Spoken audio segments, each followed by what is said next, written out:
There we go. Hello, hello, hello. I'm not sure if DJ is still I'm there. here. Good evening. There. I'm here. Yes, we are trying to connect. It's taking its sweet time, but greetings, travelers. How is everyone today? Hello, hello. There's a lot of good people here in the chat already. Yes. Good to see everybody. I pushed the wrong button again. Damn it. That was the music for my... I was using the music for my regular stream when I'm doing the fugitive run. And I pushed the wrong button. Normally it should be the studio music. Well, I got my whiskey. I'm assuming you got your coffee. I've got my coffee. Still connecting. It's taking its time.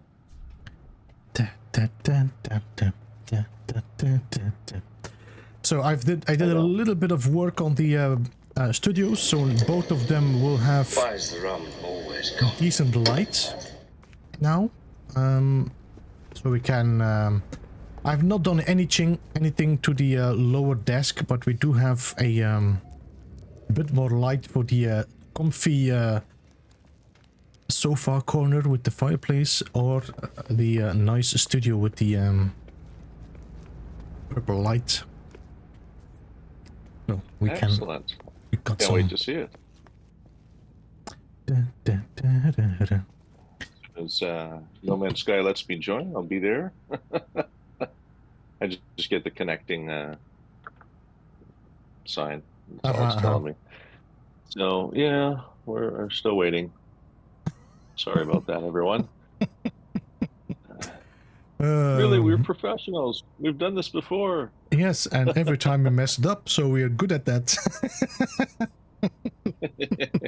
We've mastered the art of messing it up. Yeah. Yep.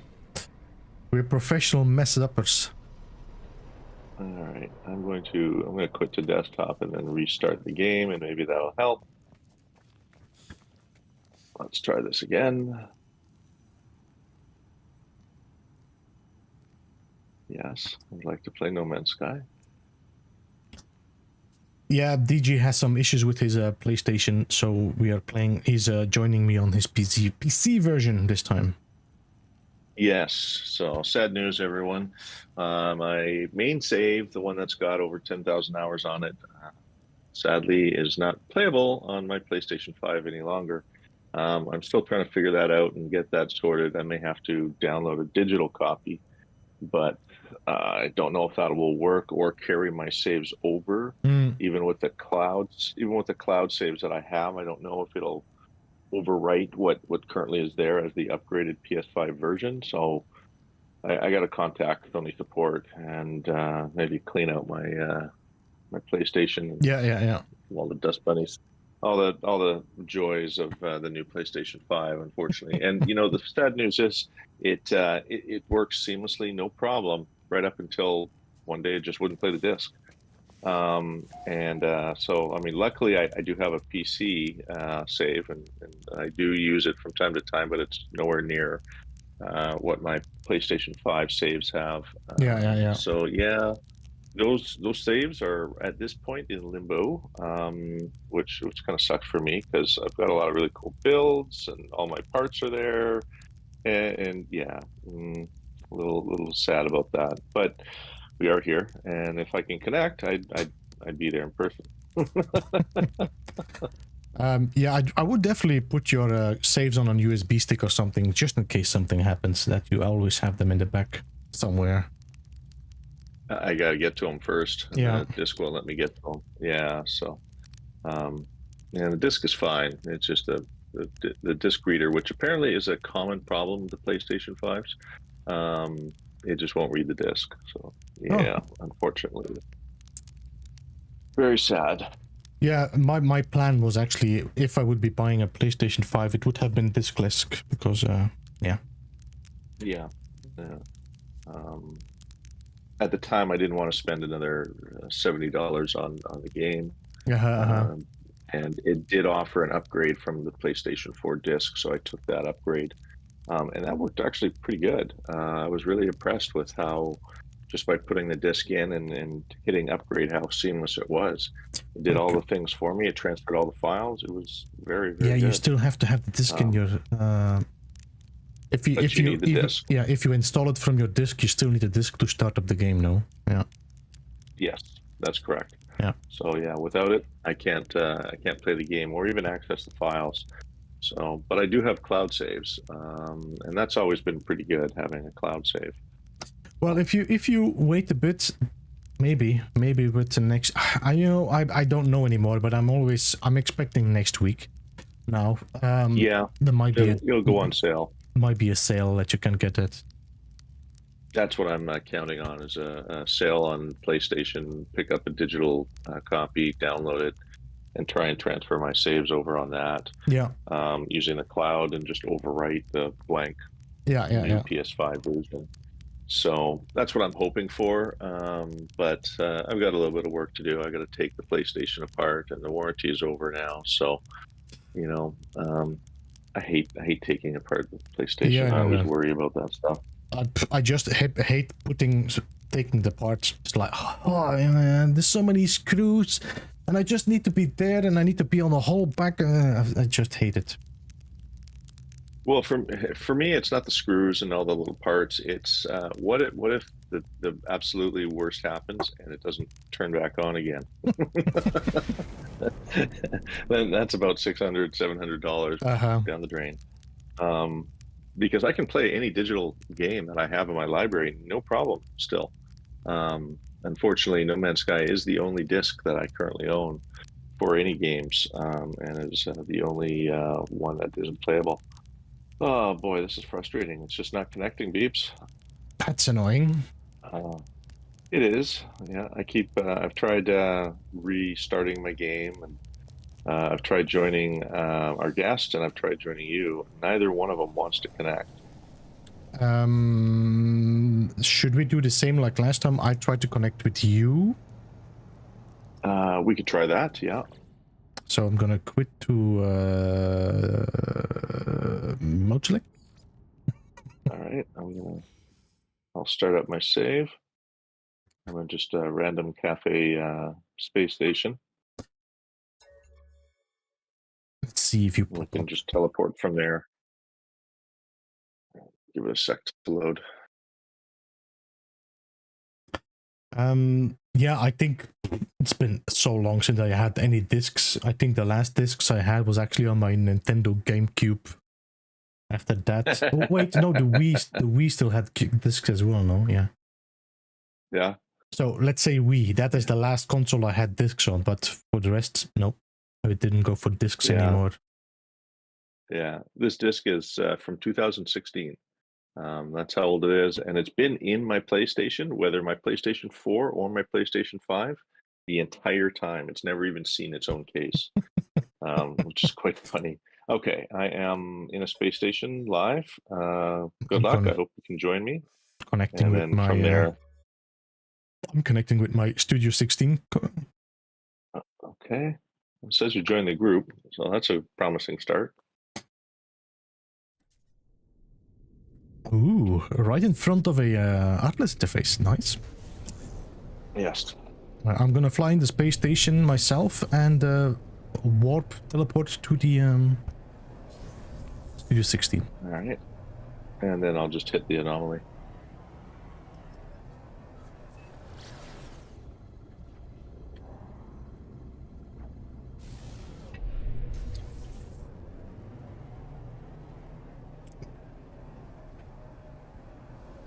Yeah, I stopped believing in the disc version anyway.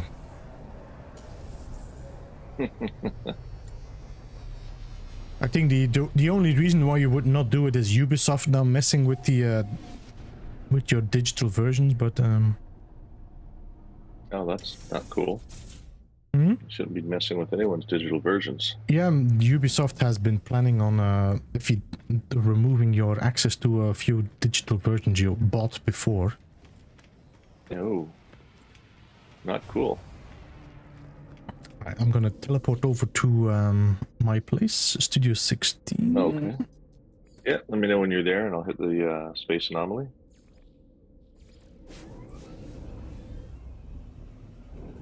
The thing is, Nunya, I don't have any games of Ubisoft I want to keep playing anyway, so.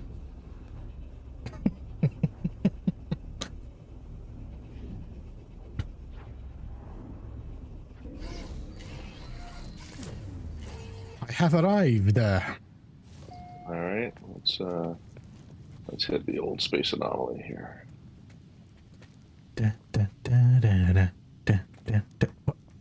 Why is my...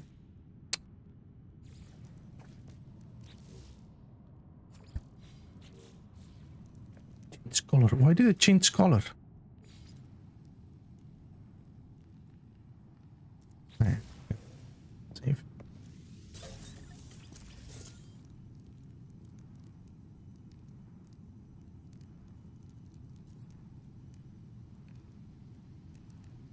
Okay. A long flight in.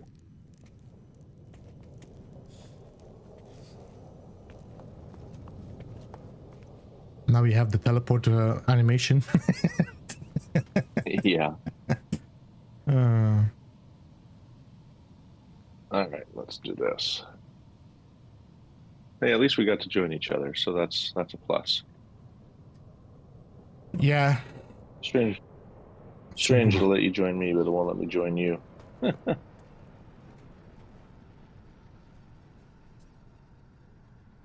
I blame my PC.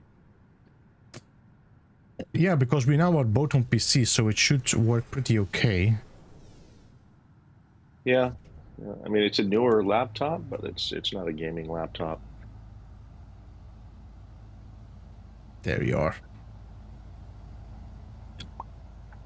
DG All squared. right. Head down to the surface. Ba-da-ba-ba-ba-ba-ba. I know, right? Enter Jeopardy music here. We don't have any Jeopardy music to play, but you won't hear it anyway, so.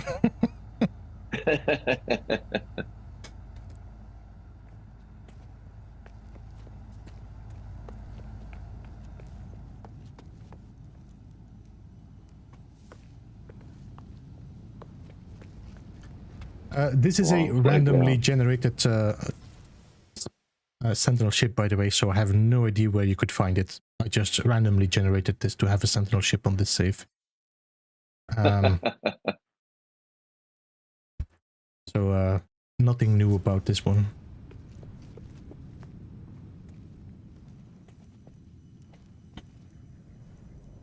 Oh. Darn it.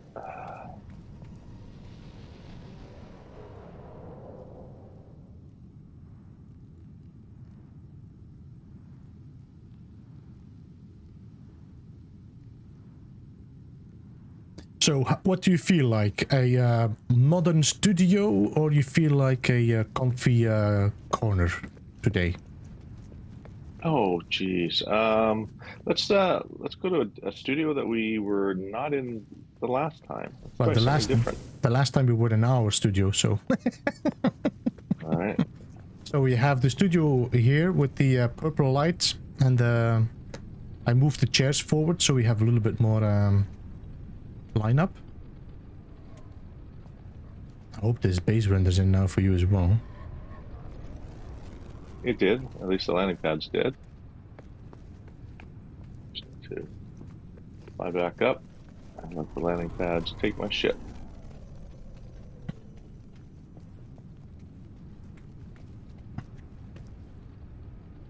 So, if your ship lands, do you call it my ball dropped?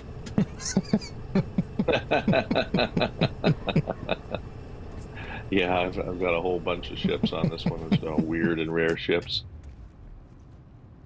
Kind of like a savings account of weird things. All right, we have made it, finally. Wow, that was frustrating. Sorry, everyone. So what I did, I made an access port. If the teleporter for any chance doesn't work, people can still get into the base, into the studio. Okay.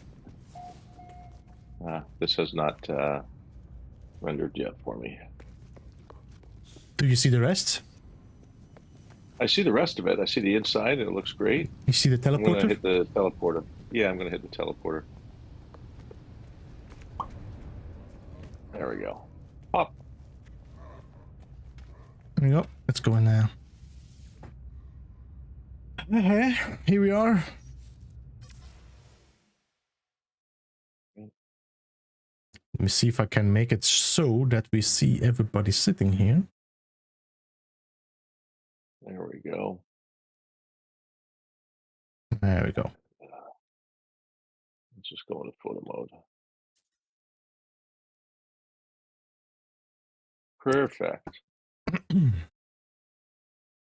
like the B. That's a great B. Yep. It's really hard to do letters in this game. No, this was a really good one with the 1 and the 8. That's a good B. I think this was my favorite of the 3 that you showed the last time we were in the studio. Yeah. This is definitely a very modern looking, real studio feel, It is. Yeah. The back wall there with a 16 on it looks fantastic. I love the color of it.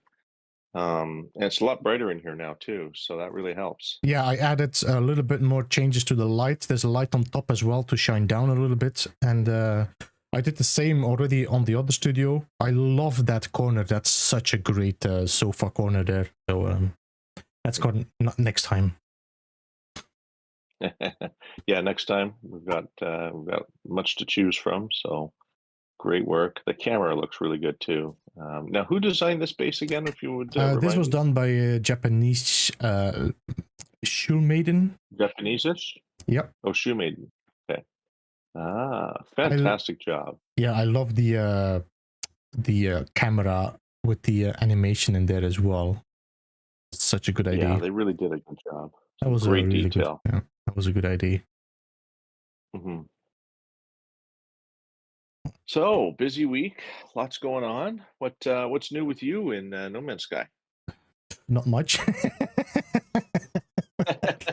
Man, it's been quiet on No Man's Sky, isn't it?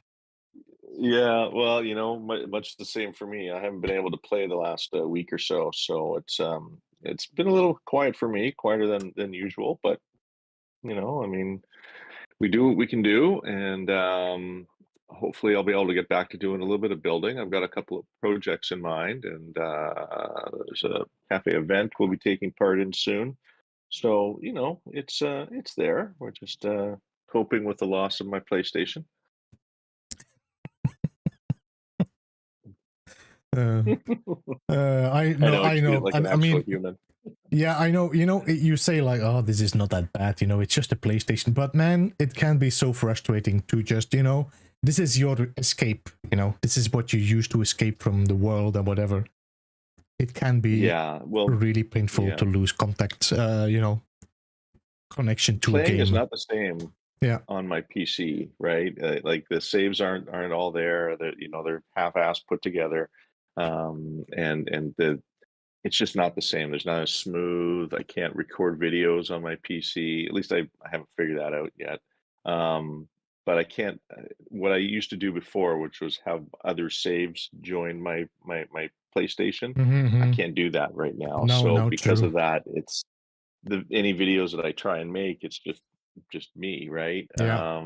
So it's a little bit weird and frustrating, and it's not as smooth either.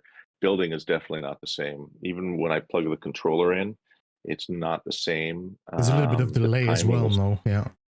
Yeah, the timing is definitely different. So I'm just not used to it, right? And a lot of gamers, they love their PC and they've got gaming PCs, and that's how they play. But they're set up for gaming, whereas mine is not. I've just I've got a regular everyday laptop, and it's a good laptop. It's got great graphics cards and really good speed, but it's not designed for games, right? And so when you put a game like No Man's Sky in there, it kind of goes, "What the heck is this? This is too big a game for me. What are you doing to me here?" Starting to blow like hell. Yeah, it's going pretty hard right now, but it's functioning. So we're gonna go with that. I am gonna turn the air conditioning on in my room here so that keep everything nice and cool. Perfect for the winter. Yeah. definitely warm things up. I can put my coffee on it and keep it warm. It's got like a little coffee warmer. But yeah, so I mean, I'm here. It's just not quite the same. But you know, I mean, what do you expect? Technology, right? There's always changes in technology, and you never know what to expect, and Yeah. anything can go wrong at any Yep. time. You know, True. mechanics and technology. That's just the way it is. Nothing is ever for certain. But the problem is that we are so dependent on it as well now. I mean, Yeah, I mean, we if depend my on PC technology and if my internet. PC crashes, I'm so effed. You know, it's like I need to go to the shop. I need to go and fix it. I cannot stream. I cannot make content. You know, should I go for a backup PC? Should I have this here? Should I? You know, this is all like thinking ahead of what is going Oh to yeah. happen in the future. No, that's your life and your livelihood as well, right? Mm-hmm. So I mean, you always want to back that up. You know, internet is plays such a huge role in our lives nowadays. Being connected online, whether it's social media or a video game Mm-hmm. or even just basic things like Facebook Yeah. or email. Without it, we'd all be lost. Yeah. And I can think back just about 20 years ago, we didn't have any of that stuff. If you weren't reachable by phone, you were writing a letter, and that was it, Yeah. right? So very different. you know, Talking to a friend from overseas, none of this was even possible. Mm-hmm. Um, Unless you were on like MSN Messenger, which I'm sure some of you may even remember. Still remember. So, we depend so much on it these days, even for simple things like looking up, you don't know a meaning of a word or somebody says something in Mm-hmm. conversation. Yeah. Oh, I got to look that up. Well, you just Google it, right? Yeah. Well, there was none of that back then, right? You need to look into an encyclopedia to find out answers or ask somebody who knew. So, yeah, so many changes so fast. What do you mean you Yeah. can start the screensaver? Yeah, so it's amazing how fast technology has opened up and changed Yeah. our lives and how much we depend on it. I myself, I depend on it very heavily, and I'm an old school kind of fella, right? I mean, I use basic internet, and my knowledge of it is very basic. I don't have a huge understanding of how everything works. I know that when I press a button, I'm live and I can Mm-hmm. talk to the world, and that's about the extent of it. If it comes to diagnosing a problem, I'm lost. So, I have to rely on others. But that was just how I grew up, and I'm still very much an old-fashioned guy. I'm looking for a good angle, but I think the 16 is out of the way, but it's okay. Yeah. Trying to find a. Let's do this for the moment. Yeah. But yeah, we're in this time and age that it's no longer a real luxury. Internet, even gaming. I think we have become, it's become a part of our entertainment slash escape of the world. Oh, definitely. I mean, we don't even watch movies traditionally anymore. Mm-hmm. We stream them. Yeah. Watch it on Netflix or online. Like I remember you used to go down to a video store and rent a VHS tape, Mm-hmm. for a day. We don't do that anymore. There's Yeah. nothing like that. Putting that cassette tape in and listening to it chug along and, reel to reel, just streaming along. It made that specific noise. Yeah. But yeah, no, it's also different now, and I mean, it's cool, and I really like it, and the ability to do things at the snap of the fingers is really quite amazing. Mm-hmm. You don't have to go out to do anything anymore. You can do pretty much everything at home, and hell, even you can work at home now, even Yeah. thanks to COVID and how things sort of progressed with that. So, like, the need to actually leave your actual home space makes you kind of wonder, do you even need a car anymore? Mm-hmm. I don't have one. I still maintain having a car. I think that's having that independence to get away or to go out and do what I need to do at any time is still a need for me. But in today's day and age, the longer we go, we don't even need those Yeah. automobiles. And in fact, that's shifting to electric automobiles now. So um, I guess hooray for Tesla and Elon Musk, Hmm. because he's going to capitalize on all that. But somebody had to. So um, so how about your game? What have you picked up any new ships? Have you been having a chance to do any ship hunting? I've noticed you've been streaming an awful lot of The Fugitive. Yes, I mean an awful lot, to be honest. I only been streaming Fugitive. I think it's, well, I actually finished it. No, last week we finished a Saturday. Yeah, we you finished it last week. we completed it again, Jason. Yep. Again, Jason. You didn't see me, but I was there. I think it's the 6th time now, Jason, against 0. You're just going to keep beating him down, aren't you? It's the only way to keep him motivated. Jason's a great guy. We love Jason. It's just nice to tease him. But for the rest, we did the base visits last Thursday, and I have one more selection of bases I'm gonna do, and that is gonna be it.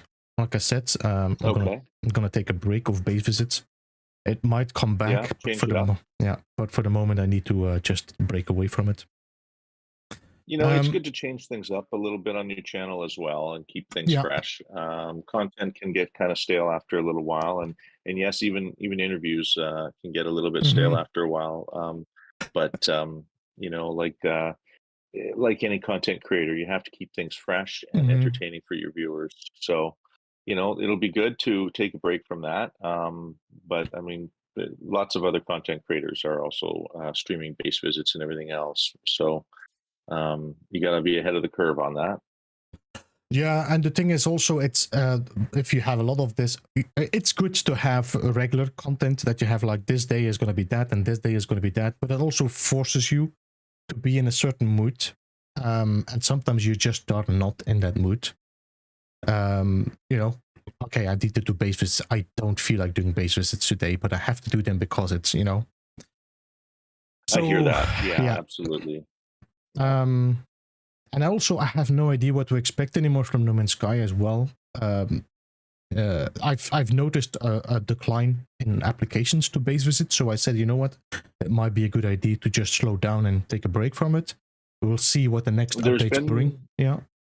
Yeah, there's definitely been a shift in the players that are playing it, and what is what is considered the popular gaming style or play style these days. I've noticed an awful lot more PvP and competition type gameplay. I've been fairly involved with a few of those other groups out there. Base building, as fun as it is and amazing as it is, it's sort of taken a little bit of a backseat this last 6 months or so. It's still just as awesome as it ever was, but I've noticed that some people are just sort of shifting and moving to a different style of gameplay. They use their knowledge of base building, thanks to you and a few other content creators, to take what they've learned and build, arenas and, PvP based kind of builds. So yeah, there's a bit of a shift in the gameplay out there. HG is definitely moving towards more combat related updates, I've noticed as well. So I guess they're kind of going with the times and keeping that trend going. It's not for everyone. Everybody has their own style of gameplay that they like, but that seems to be the popular game style, right? So go with the flow, and whatever keeps them afloat, and them keeping updates coming, that keeps the game alive. So you kind of have to change with the times. I think also the thing is that if you look at the creators as well, creators have starting to shift their, and I think it's like both sides, because of the changes in the updates and because of the creators, that it's like a back and forth. But I think creators have also started shifting their attention to a different gameplay or just different games. I've seen quite a lot of older No Man's Sky creators either just completely disappearing or just making more part-time content. So I think it's well, because Hello Games has changed, but I also think that because I don't know. It's content has that's changed very and the common. game. You know, yeah. Well, content creators, like we just said, you have to keep things fresh and entertaining for your viewers. And you know, other games are being released. We've got a couple of biggies this summer. I believe Starfield is coming out, and that's got everybody's attention. Whether or Mm-hmm. not it's a good game, well, I guess we'll wait and see. But that's a big one that a lot of people are really interested in. Diablo came out with their newest game. I think it's Diablo 4, I think. Um, but yeah, another huge game and a huge following. So Baldur's a- Gate 3 is definitely one that is all those being games, yeah.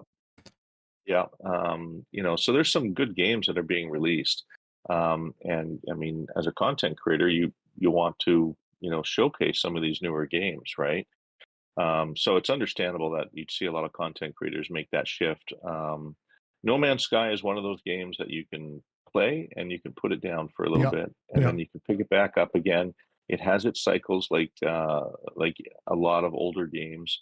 I mean, we are in our seventh year now, Yep. and we just actually we're in our eighth year. They just celebrated an anniversary. So, I mean, hey, eight, Yep. eight. We're on our That's it's a long time. it's they had a good run, and I mean they might still keep it longer. We'll see, but I have a feeling we might get to a slower time. We'll see. Yeah, we're definitely entering a slower time, but they're also developing a newer game too. Yeah, I So think we'll see what that might HP be the has in mind. shift, and I'm hoping it's a good game that I might be interested in. I feel that might be the case, so I can. I'm curious where they're going to go. If they're going to stay in space related games, or if it's going to be real world based game.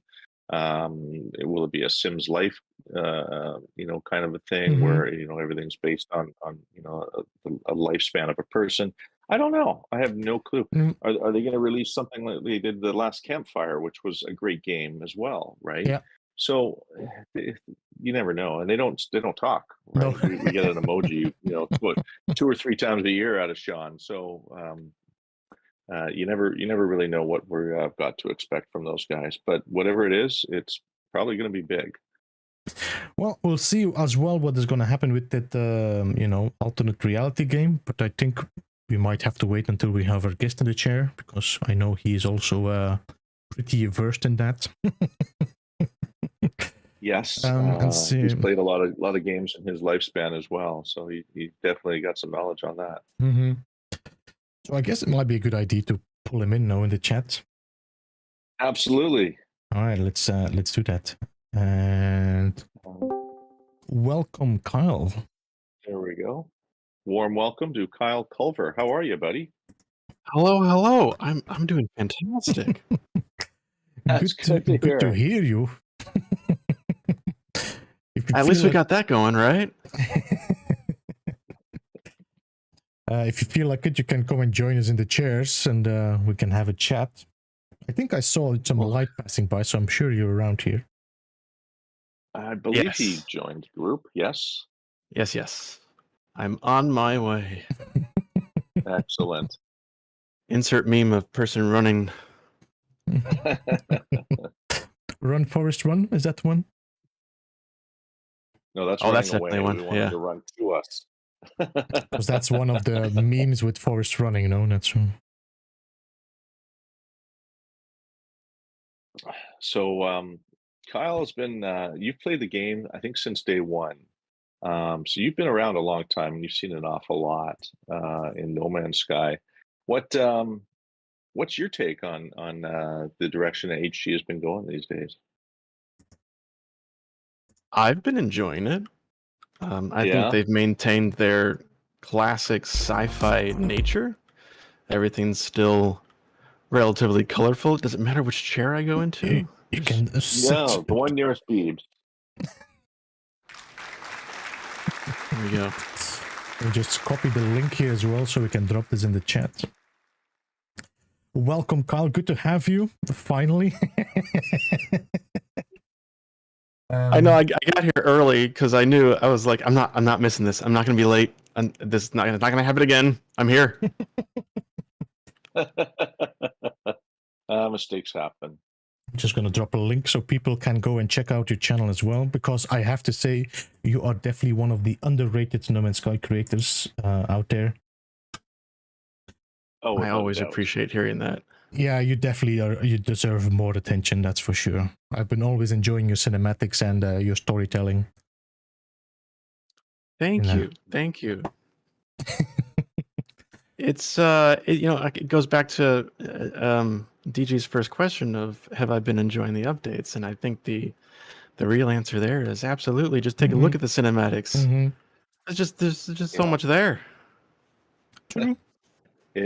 They're absolutely stunning. And you've created some cinematics for a long time now. Ever since I've ever known you, you've had some form of cinematic, a new one that you've done out or put out, a few times a year.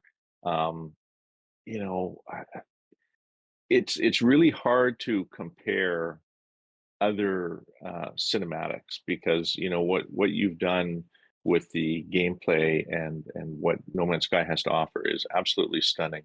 As Beeb said, you're extremely underrated for the work that you do. And I know myself, I've always looked up to seeing your content and always striving to try and get the best footage that I can to try and do it justice. I can never compare to what you put out there, but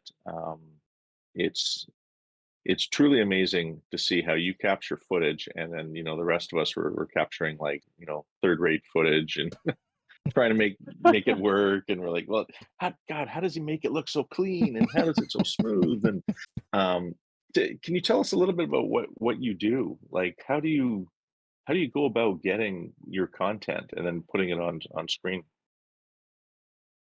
Oh man, where do I even start? Well, finding a planet in the first case. I'm attracted to really great terrain.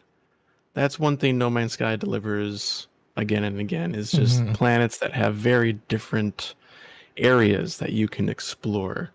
And it's becoming more varied as time goes on. And we've seen bigger mountains, bigger caves, deeper oceans, all that kind of stuff.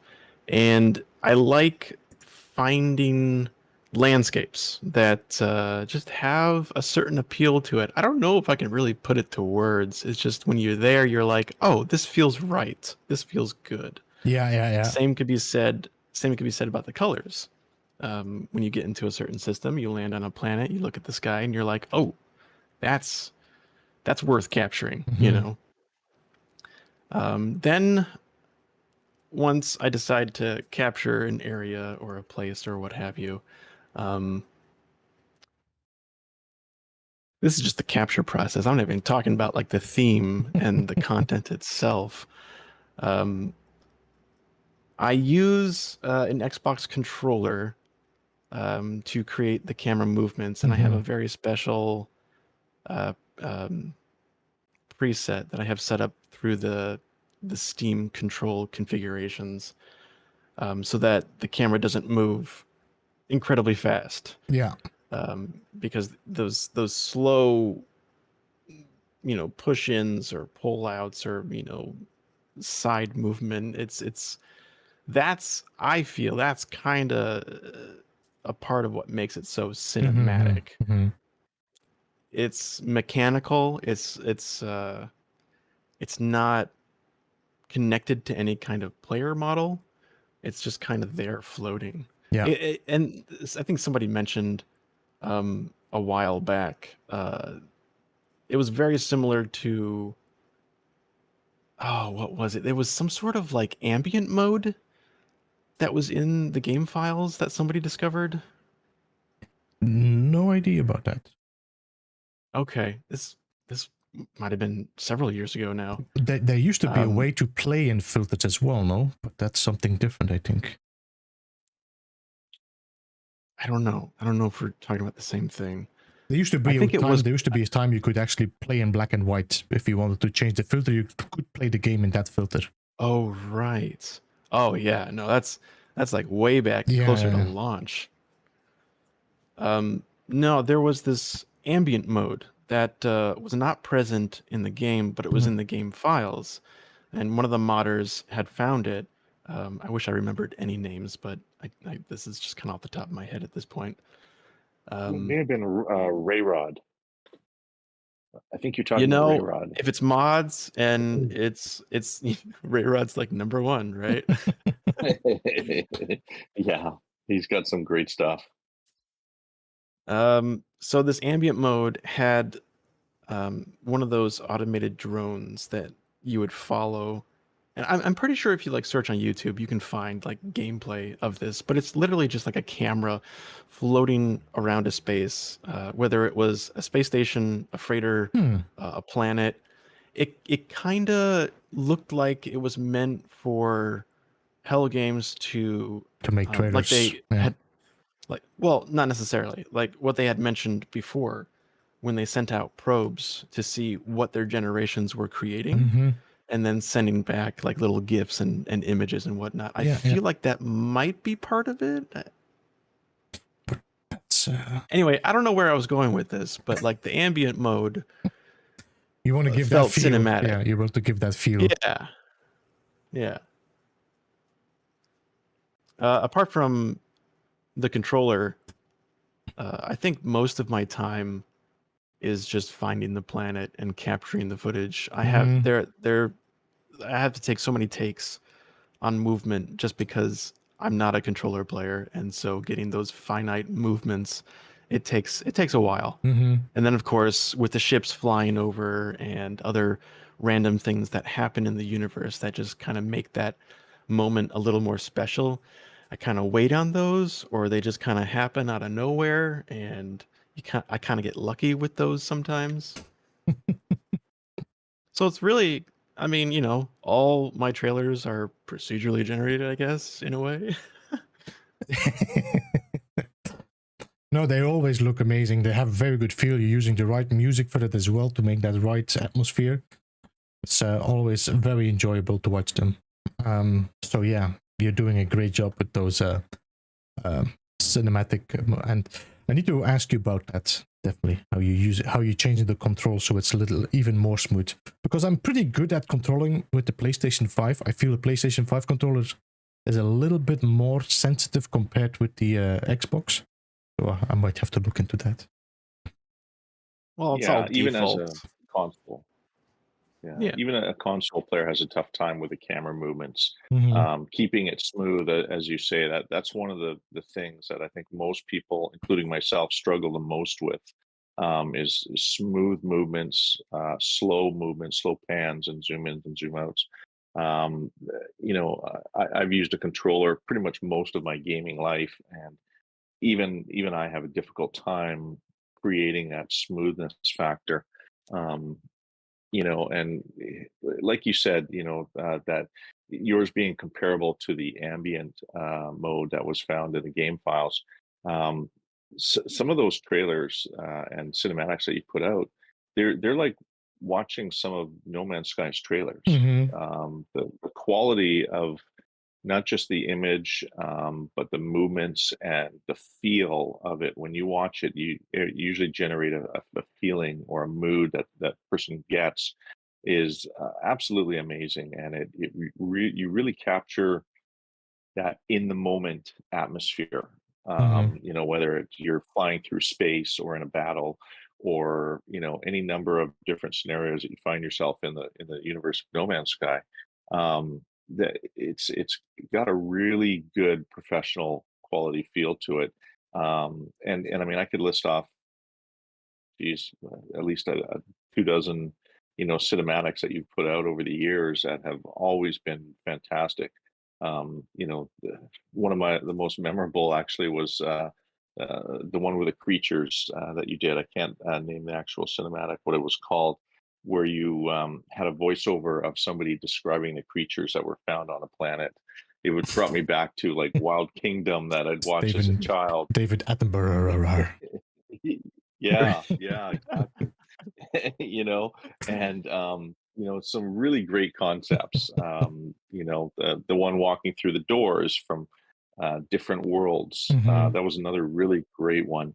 Um, and for those of you who haven't seen a lot of Kyle's work, definitely check out his channel and some of those cinematics. And another thing that I should mention is you're also on Twitch. And when you do Twitch drops, which Kyle he's there every year, every time there's a Twitch drop, he streams his cinematics in a reel. So it's just one after another, and you can actually watch all of his favorites Mm-hmm. in the Twitch drops. And it's always great to log into Twitch and watch what he's put out there. Um, and I've always really enjoyed, watching my Twitch drops through Kyle, because it's such easy listening. You can just listen to the ambient music that he's got playing in the background. Watching it is extremely easy on the eyes. And I got to say, you've got a really good voice too. Thank you. Thank you. Yeah. Yeah, the Twitch Very drops were easy. kind of something that I felt like it was something that I wanted. I just wanted to be able to lurk and get the drops. Like I don't want to have to engage with anybody. I Just wanna like be to entertained. I like to engage with the stream, but I can understand completely. I have a lot of lurkers, so Well, Hey, you're different, I'm the people. I lurker. mean, I feel like I'd want to engage with you, you know? okay, thank you. Appreciate that. Uh, but yeah, like you said, there's so much.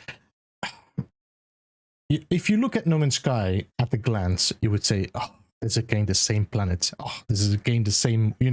All winter planets look the same. But sometimes, if you go down in that planet, you find a cave. It's a completely different world. I was so impressed with the base tour I did. I think it was Joe. No, I think Joe did a build in a cave, and that cave was so amazing. I'd never seen a cave like that. So there's always something unique to find in No Man's Sky. You just have to look for it, and I think you have a good eye to share that experience in your cinematics. Either it's space, either it's planets. It's yeah. I think DG had a good point where the videos just feel a certain way, and that's exactly how No Man's Sky is for me. It's just this moment to moment, one thing after another. Like, oh, this is so good. This is so beautiful. This feels so unique and different. I've known a lot of those people who say, you go to one frozen planet, you've seen them all. And in a way, sure, yeah, I get that, but there's definitely more nuance to it.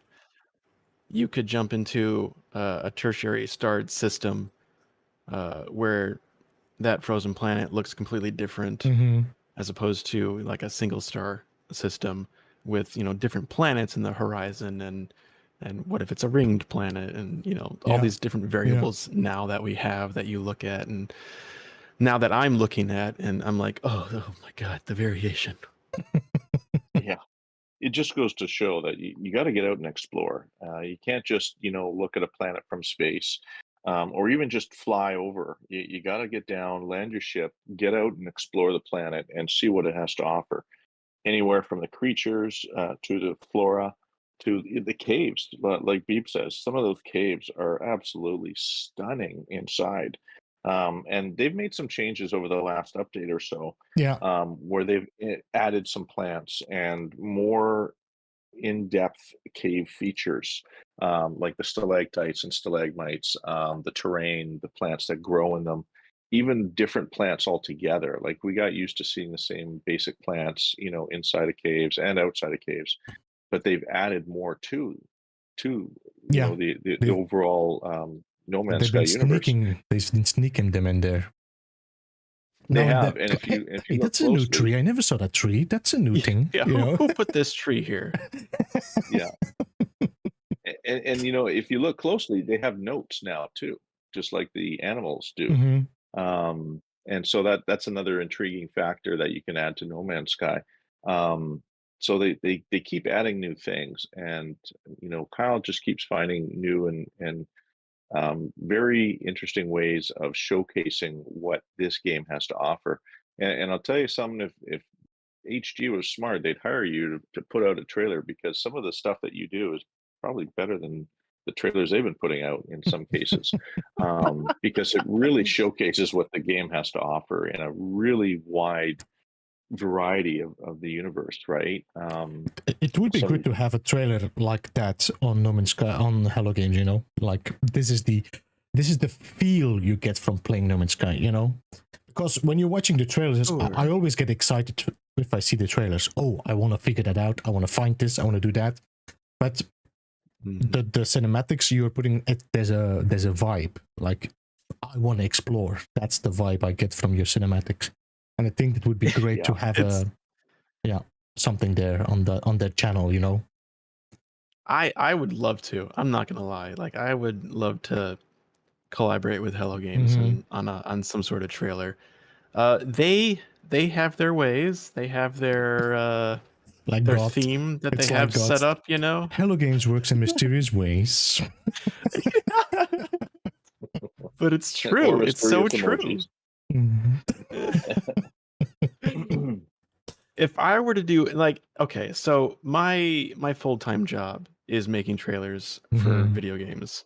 And if they work anywhere near like the industry that I work, they're not gonna want to change very much as apart from what they have been doing. What they're doing seems to work for them, so I feel like if I ever did jump on board, they would start downplaying a lot of the, like you said, a lot of the feeling and showcasing that I tend to put in the trailers. They're more factual, like here's what's in the game now. Yeah. And typically that's what you get in a trailer from a studio, especially a small studio like that. But I will say, from what I have seen, just in behind the scenes, they're doing it right. No, They're no, doing no. what they're supposed to be doing. No, and they give a good feel, like this is the update, and you're excited to do what the update brings. But that's kind of all. You know, there's no. Yeah, you know, I think it would be just a great little tool in their toolbox that is either in their press kit or whatever. To share more than just these are the ships and these are the guns and these are the sentinels. You know, there's more. I don't think the exploration the exploration is definitely not covered enough in No Man's Sky as a trailer. Well, there's definitely a lot to the game. Go ahead, Digi.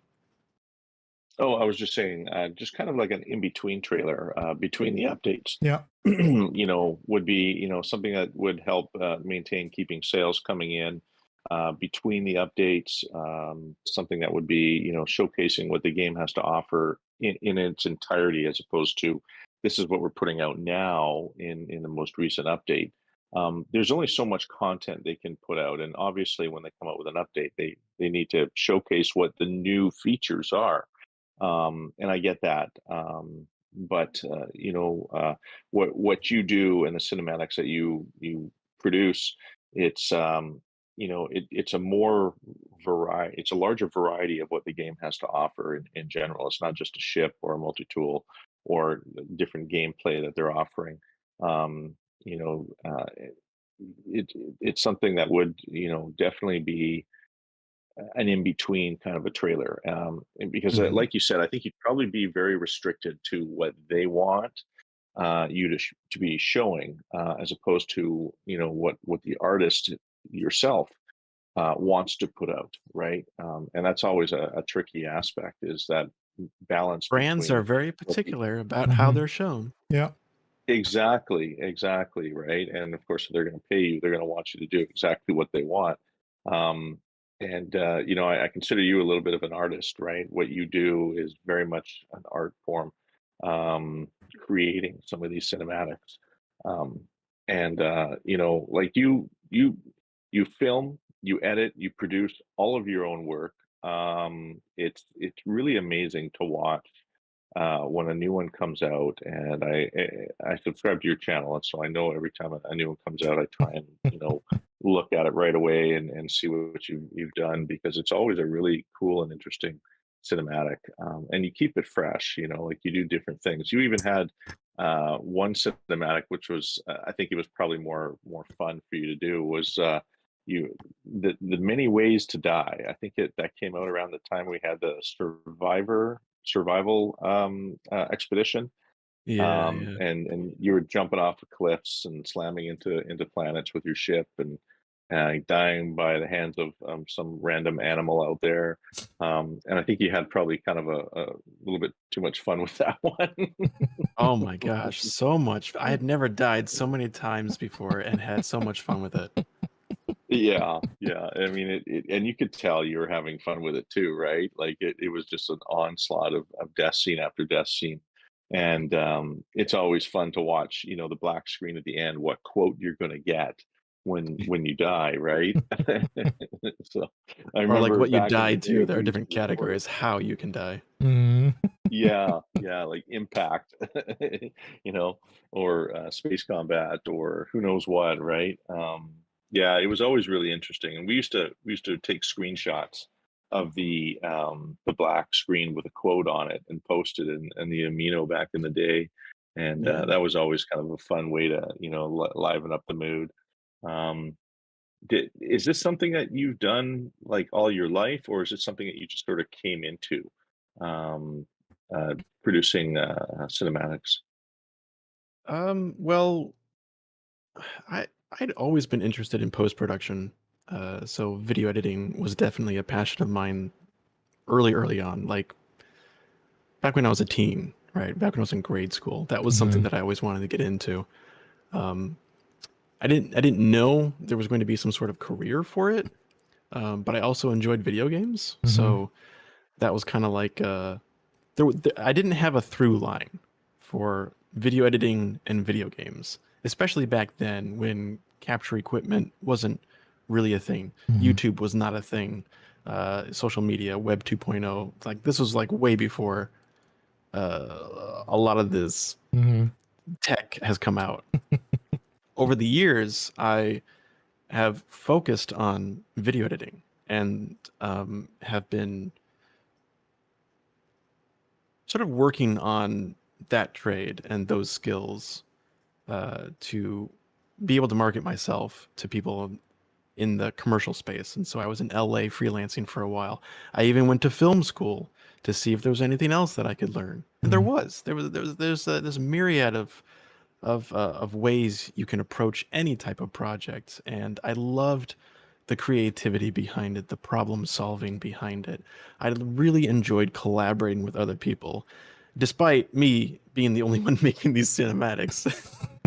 It was something that I knew that I wanted to do every day, and so I was editing every day uh, up until now, and I was recruited from the job that I had when I first moved out here in Washington, into the team that I'm working with now Mhm. in Microsoft, and that's when I kind of discovered like, oh, like there's a way to utilize these in-game tools, and the team that I was working with had all of this new age tech that I Mhm. could uh, use on the side to be able to, kind of practice and capture and test and figure out what I could do with it. And it turns out when No Man's Sky came out, No Man's Sky was the perfect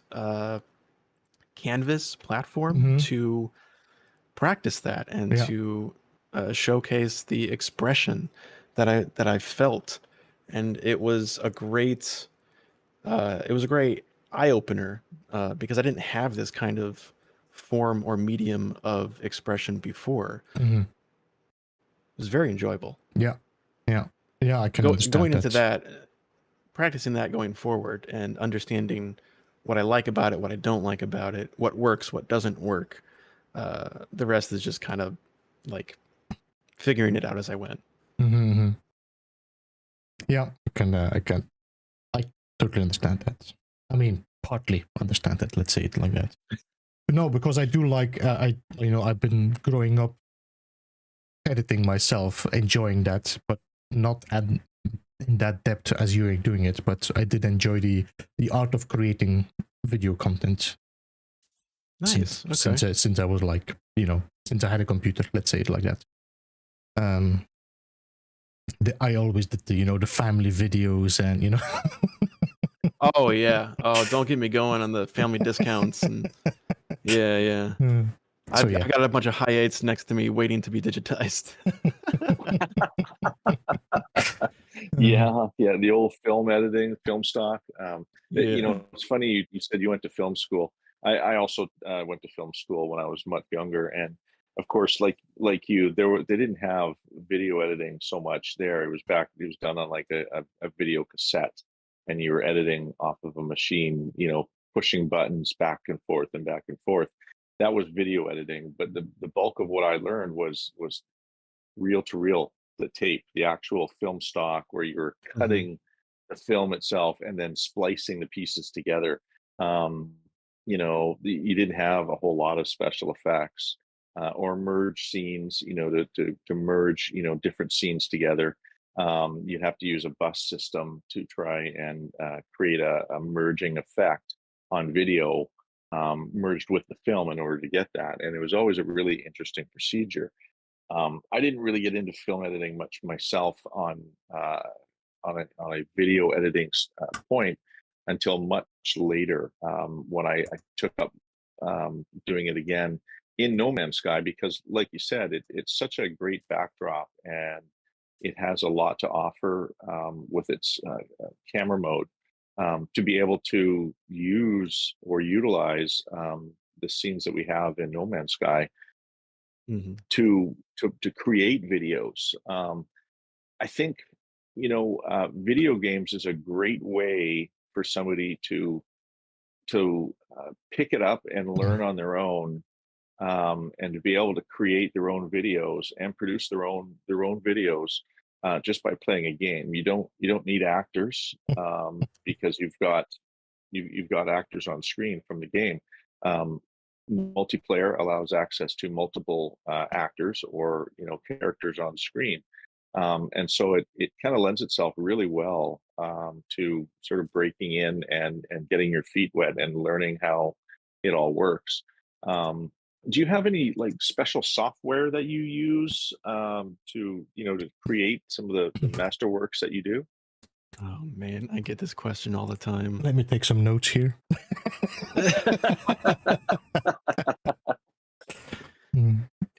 Well, first of all, let me just preface this by saying it doesn't matter what tool you use as long as you understand that tool and you can use it to your best of your abilities. It really doesn't matter. Okay, now that I've said the disclaimer, I'm an Adobe fanboy. I love Premiere Pro. I love After Effects. I use Audition to do some sound stuff, but most of it is Premiere Pro. Okay.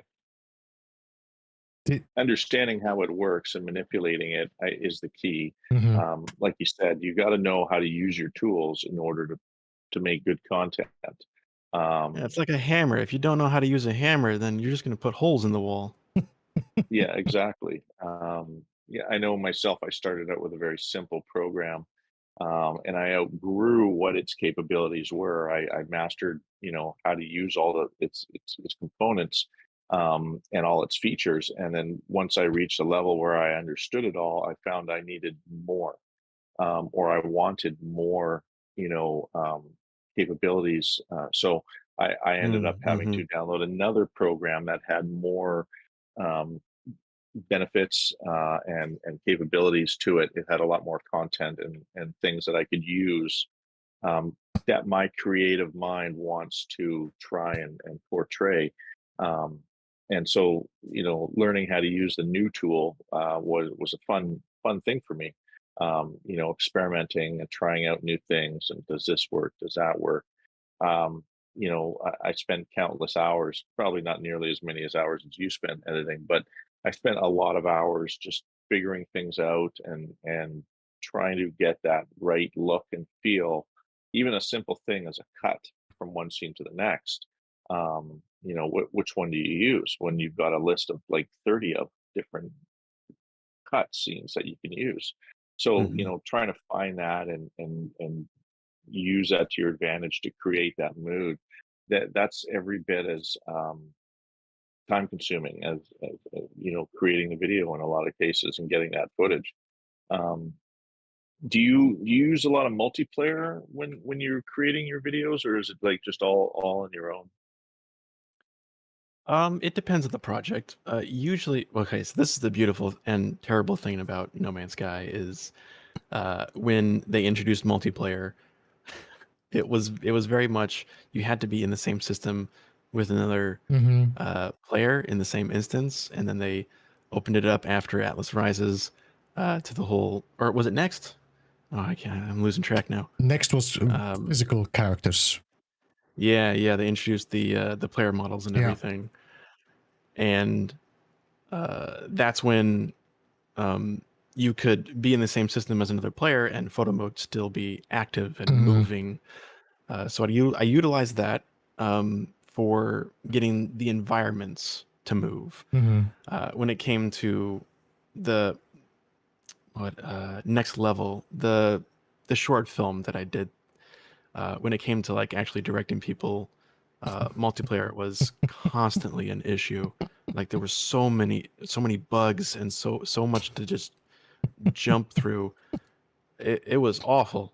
Mm-hmm. Um, Despite the film being incredible and awesome, and the developers loving the crap out of it, it was just a pain to Yeah, make. yeah, stressful. Uh, and then as development grew, it went onto more platforms, Xbox, PlayStation, and now it's on the Switch. Even though Switch doesn't support the crossplay yet, Which is a good thing.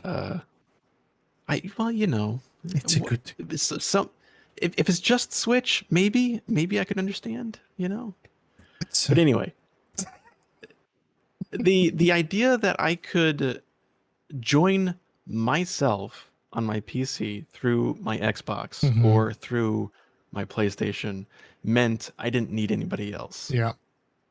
So I didn't have to schedule anything. I didn't Mm-hmm. have to wait for somebody. I didn't have Yeah. to find somebody on my timetable, you know. Mm-hmm. Um, Or I need a quick so it, scene and nobody's around. yeah, and they took away the random join Mm-hmm. like a while back. Yes, they did That before I Beyond. I I met a couple of really cool players. One who ended up making his own No Man's Sky short, um, who also happens to have a larger following, has done work in the industry. It was very happenstance. Like I just joined him and I just typed in the chat. I was like, "Don't mind me. I'm just getting footage for my video." And of course, the guy responds back and he's like, "Wait a minute, you make videos? My buddy makes videos. He's making one right now for his short film." I was like, "No way!" And so we connected, Mm. uh, yeah, in social media and whatnot. But they took that away, so I couldn't like just join somebody's random system and also get some really cool discoveries and shots and whatever from that. So it came down to, well, now I can just join myself, and Bob's your uncle. Yep. I've been using the base computer camera for a while as well, but then you have to you have no control over the daylight, so you have to do it right. But yeah, that's a bit. I wish there was a way to just have a cinematic camera. Choice between photographic and cinematic. I've been asking for this. I've been asking for this for That like would 2 make things years easier. now. Yeah, The yeah. the Photo wish mode is list, great, but yeah, the wish list on photo Mm, mode alone is yeah, like it's like I have it's I have I there. have notes. It's there. It works in multiplayer. Why cannot get it in single player? yeah, I utilize that technique as well, Kyle. You know, to join myself. And this is funny enough. This is the character that I would be joining myself on my PlayStation 5, to where I capture my footage on my PlayStation 5, and I kind of work backwards because the quality would probably be higher if I was capturing footage on my PC. because inevitably when you upload to YouTube, it lowers the quality of Mm-hmm. your film stock. And so like I'm doubling that, right? I'm uploading from my PlayStation and then editing on my Oh, computer, yeah. which right, and then I'm back uploading to YouTube again. So no matter how good a quality that I've put out there, it'll always be dumbed down just a little bit more than what you would like. But I mean, that's just how I've been doing it for a long time. Um, but if I could capture it on my PC and work the opposite, I would definitely get a lot better quality out of my videos. And using photo mode is a great way to go. Join yourself, use photo mode, and you can capture whatever you need at your own speed and your own time. It eliminates the need for other characters or contacting and coordinating with somebody to join your game. It does make it a little bit easier in a sense. What it lacks in interactivity with others, you gain in time spent waiting on other people to join your game and so on and so forth. You can just get down to it at whatever time that you need to. So you've got an appointment at X time, you can do some capture some footage earlier in the day and be done, and you've got that in the bank and you can edit that whenever you like as opposed to scheduling time. So I mean, there's definitely an advantage to doing that as well. Um, I've always enjoyed um, video editing and cinematography. Always love being the guy behind the lens capturing the footage. It's very different using a controller capturing footage than being behind a camera. Um, because you're working off a controller instead of the physical aspect of being behind a lens and a dolly and a camera and maintaining that steady framework. It's I don't even know A how to whole new describe it. medium. It's a It whole is. new It's a whole new approach. medium. It is, It's and like, I actually really mouse and enjoy it. keyboard to controller. They're just completely different. Yeah, I really enjoy it though, and it's given me sort of a bit of an outlet to express a little creativity, and video games is a great way to do that on. If you've got the right game, you can create some amazing films, short films, longer films, yeah, cinematics, shorts, all kinds of stuff like that. And with today's technology and internet being as good as it is, um, it's almost limitless what we can do. And it's been a really fun ride for me being able to experience that and to create those things. Um, you've done this since as long as I've ever known you, and we met a long time ago in the cafe, before the cafe even, Yeah. back in Nerd Down Dylan, if you remember that, the Twitch Yeah, streamer. yeah. Yeah, we had an interview back then, and you were part of his community, and we met a long, long, long time ago. You've always been producing great works from it seems like the beginning of time, right? 8 years we've been playing this game, so well, not quite 8, but pretty close to it, since the anniversary. So it's something nostalgic when I see you still making, really high quality videos of No Man's Sky. And, I too still play the game. And it's like walking down memory lane of the things that we've done in the past and, all the great adventures, watching your scenes that you've created. Um, Oh, so many adventures. yeah, yeah, I think there's even been a few times where you've joined my game randomly because you've seen me online. You're like, hey, don't mind me, I'm just getting footage. Um, we've done that a few times as well, and I'll be out there ship hunting, and Kyle's up there, in space capturing some footage and things like that. I mean, Sorry, I've got a little bit I'll of give noise. Hello Games a lot of credit for that. Just the simple idea of going out and exploring and then not having to worry about, or at least being obligated to do anything with anybody else. You always have that option to just kind of go single player mode. Mm-hmm. I've always liked that. I've always enjoyed that. I like the I don't want to call it immersion because I feel like that just gets thrown around too much and it's not what I'm after. It's more about just kind of exploring and having this ambient experience by myself. Yeah. Having other players around, not necessarily having to do anything with them, but just them ambiently. It's just a cozy gameplay experience. Mm-hmm.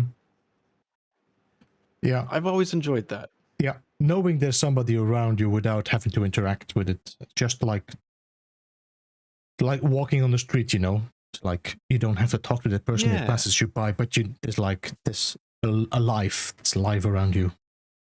Yeah. There's activity. Yeah. There's some hustle and bustle. Yeah. Yeah, Which I understand. I understand like they're trying to put that into the game with the frigates warping in and NPCs walking around and everything. You remember when NPCs started walking around, we just went nuts on the freighters, yeah. Okay. Oh, yay. No, before the freighters, even when there was space stations, you know, Oh they yeah, were just true. walking Yeah, around. true. Yeah. Before they were all just They static. didn't even and jump we'd out of walk the up ships. That's right. I mean, you that know, alone just made it so much more alive. Mm-hmm. True. it did. Yeah, yeah. And I mean, as a content creator, you can capture that footage, and they, you know, they have these emotions that they also do as well. You know, like some of the emojis that we have, some of them we don't even have yet in the game. And you know, if you interact with them or stand near them, you can capture some of that and use that for getting film stock as well. Um, you know, the NPCs that they added in the game, they used to be just static, and you'd have to walk up and interact with them, and then you'd go into a cutscene with, you know, just Mm-hmm. you know, a little box with words in it. And they've changed that. I mean, yes, you still have those interactions, but you can just walk up to an NPC and they'll create a, you know, they'll do a couple of little motions, They and then respond they'll to you walk as off. well. If you wave, they wave They back. do. Yeah. Mm-hmm. Yeah, yeah. Little things like that that they've added in the game are truly remarkable, and I like to see more of it as well. NPCs are a great way to sort of be interactive yet non-interactive, and you know, to a lot of old school players like yourself and myself and Beebs, you know, when we first bought the game, it was touted as a single player multiplayer experience, which sounds like an oxymoron when you say it like that. Um, it's you know, they said that you could explore, you know, a quintillion planets, and the chance of you meeting with another player was rare to none. Well, that changed really fast because players that played the game wanted to meet up. We wanted to find a Mm-hmm. way to meet each other, and we found ways of triangulating, you know, certain places on a Yes. planet, and we'd meet up. And this is before we even had orbs as entities, you know, physical entities.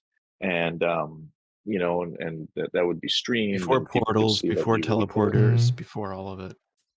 Yeah, and you know, like the community itself is what drove the idea of having the multiplayer experience. Um, and even still, we find ways of creating that single player experience of playing by yourself, exploring by yourself, and you know, discovering certain things. That's something about this game that I've always really loved, was that single player experience of going about and exploring and discovering new worlds, caves, animals and creatures. You know, you remember back in the day, one of the bigger things that we used to love doing was zoology, and we'd go down to a planet, and there would be these red dots all over the place, and we'd try and scan them all and get every creature discovered. And that was kind of a thing back then, and it still is, you know. But there's so much more to the game now than just, you know, scanning red dots. Um, what is it that drew you to the game in the first place? Like back in 2016 when you first got it, why? What drew you to want to play this game? Hmm. Well, it goes all the way back to 2014 when I saw their first, I think it was the EGX trailer. Mm. was the trailer that had a player on the planet, a bunch of creatures, and then jumped into a ship, launched off into space, shot at a few other ships, and then flew to another planet. And I was like taken aback. I was like, wait, where is this? What is this? Can I have it? The whole idea of just like unfettered access to exploration without any of those loading screens, that was my draw. I was like, I want to explore. And this is the ultimate exploration game. Everything else that came after that was just kind of bonus, of course. Yeah. But it was just that. It was the idea of go anywhere you want, and there are countless places to go. Go have fun. Without loading screens. And that was a huge draw for me too. It's funny you mentioned that classic trailer from, I guess it was the E3 launch in 2014. And that had me hooked right away. I waited 2 years like you to buy the game, and there was delay after delay after delay until it was finally available. And that really drew me to it, was the ability to go discover anywhere without all these loading times and loading screens. You could go from one planet to another planet without having all of these loading screens. You could fly in space. You could take part in a freighter battle, and it was such a new concept. And of course, back then, that was the beginning of procedural generation, which that was all new to video games, right? Well, to this kind of scope. Yeah, there was procedural generation, but not like on this scale. This was insane. Yeah. Like, what do they say? A quintillion planets can be discovered. Like that, the scope of something that large, all on a procedural generated, gameplay was absolutely foreign and very intriguing. Like it hasn't been discovered yet until you discover it. And I absolutely love that, until you flew up on it, it didn't exist. And then once it did, it was like it was registered in the game, and another player could go there, and it would be exactly what you described, exactly what you discovered. And, vice versa, if you flew into somebody else's planet that they discovered, that was now a thing, right? And so those kinds of registries, into the procedural generation world was absolutely stunning to me, to be able to find that, and go somewhere that hasn't been discovered yet, and be able to see something that hasn't been written, and I absolutely love that. So yeah, that was something that drew me to the game a long time ago. And of course, just like the trailer, seeing those giant, like dinosaur creatures, the music and everything that they had, it was really quite a remarkable kind of feeling, seeing that for the first time and going, okay, I want this. I want this game. When's it coming out? And then of course having to wait 2 years for it. two of the longest wait. Like I don't ever pre-order a game, but that one, No Man's Sky, was the very first game I ever pre-ordered. Was it? Yeah. Oh, absolutely. I had the starter ship and everything. Yeah. I should have. And when I look back now, I feel like such an idiot for not pre-ordering it, because all the cool stuff that so many people got from the pre-order, it's just like, oh man, I'm so stupid. I had a chance and I didn't. And well, you especially got all that the little PlayStation stuff, right? They had their limited edition box, and I think 8-Bit had a bunch of merch that was going out with it. I was just on PC at the time. I didn't have any consoles, except for like my GameCube, but I wasn't playing that, Yeah. Yeah, I remember seeing some of the cool swag that people got with those box sets, and I was so envious. And you remember some of those old cafe members, like Stripes, and he would post pictures of some of these cool things. Man, I was so envious of seeing those things, like that little ship, that you would get. And it's just like a little toy, right? About 3 inches. The model. man. Yeah, like that meant everything, right? It's like, oh, geez, why didn't I pre-order it? So I missed out on that opportunity, but we did get other opportunities like the ARG, which kind of brings me to current events. You took part in the ARG back then. I guess it was 2018, 2017. I think it was 17, 18. 2018. Yeah. Yeah. You took part in the ARG back then, and now, of course, they brought the ARG back. What's your take of this Hmm. rendition of the ARG that's recently, being touted? It's more in-game, which I'm a little surprised about, but I'm also Hmm. kind of happy about.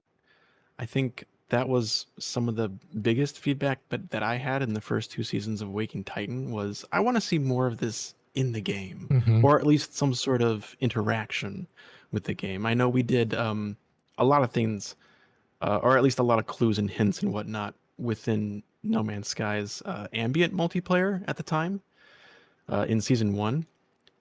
We were, I don't know, thrown around to like different planets, and each spot you'd go to, there was just like hundreds of comm balls everywhere.